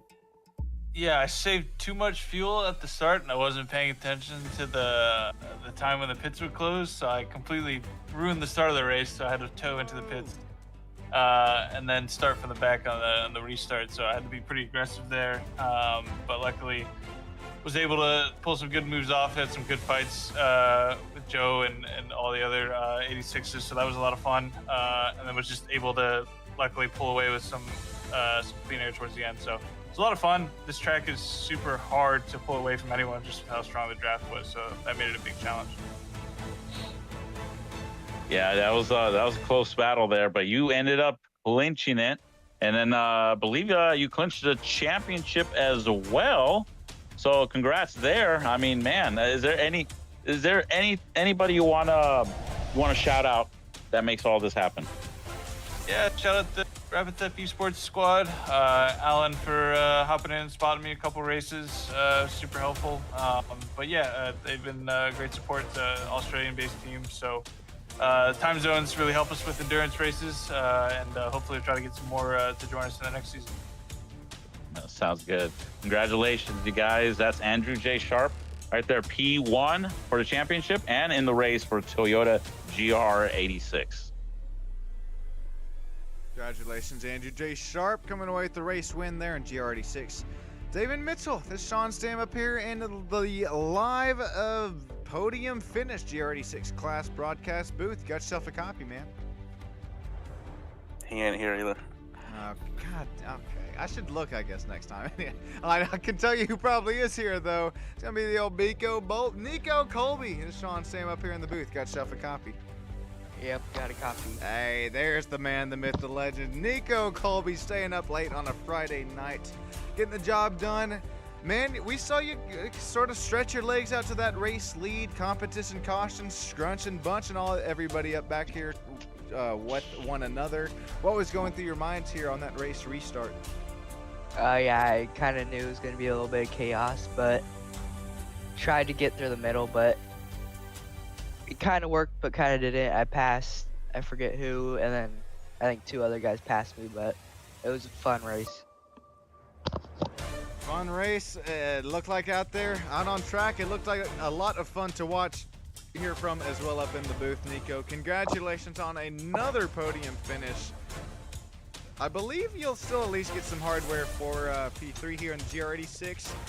Who would you like to thank here tonight for, race after race after race, pace after pace after pace as well? You always for the broadcast, Marvin for hopping in, helping out with the broadcast. Everyone that makes this league fun, SCEL, because they're fun league and just fun endurance races, clean endurance races. All right, thank you so much, Nico. That goes a long way there back there behind the scenes.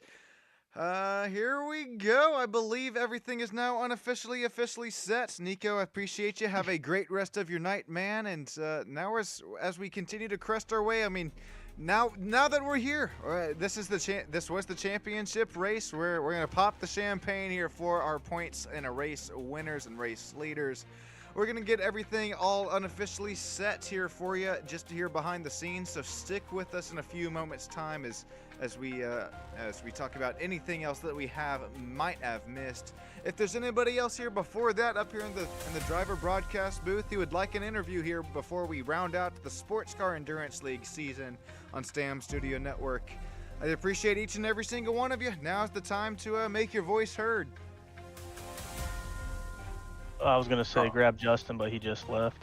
No, just what? Yeah, that's middle of the pack. That was the P2 for the GT4 Pro standings. That was a lot of fun to watch. So much back and forth here between the GT4 Pro standings, and it's unfortunate. I was hoping to catch up there with Justin there, but anyways, if that's just going to about do it. We're going to stick around here for a few moments time and wait until these point standings hopefully become updated, and we'll get you the official standings here tonight. But to show our appreciation, let's stick here right where we're with you. We're going to be right here with you back up in the booth here in just a few moments time. Thanks, everybody. Thanks, Sean. Thanks, Sean. Hey, thank you. Thank you all the drivers putting on a show here. Race in and race out. It means a lot to me and the fans as well.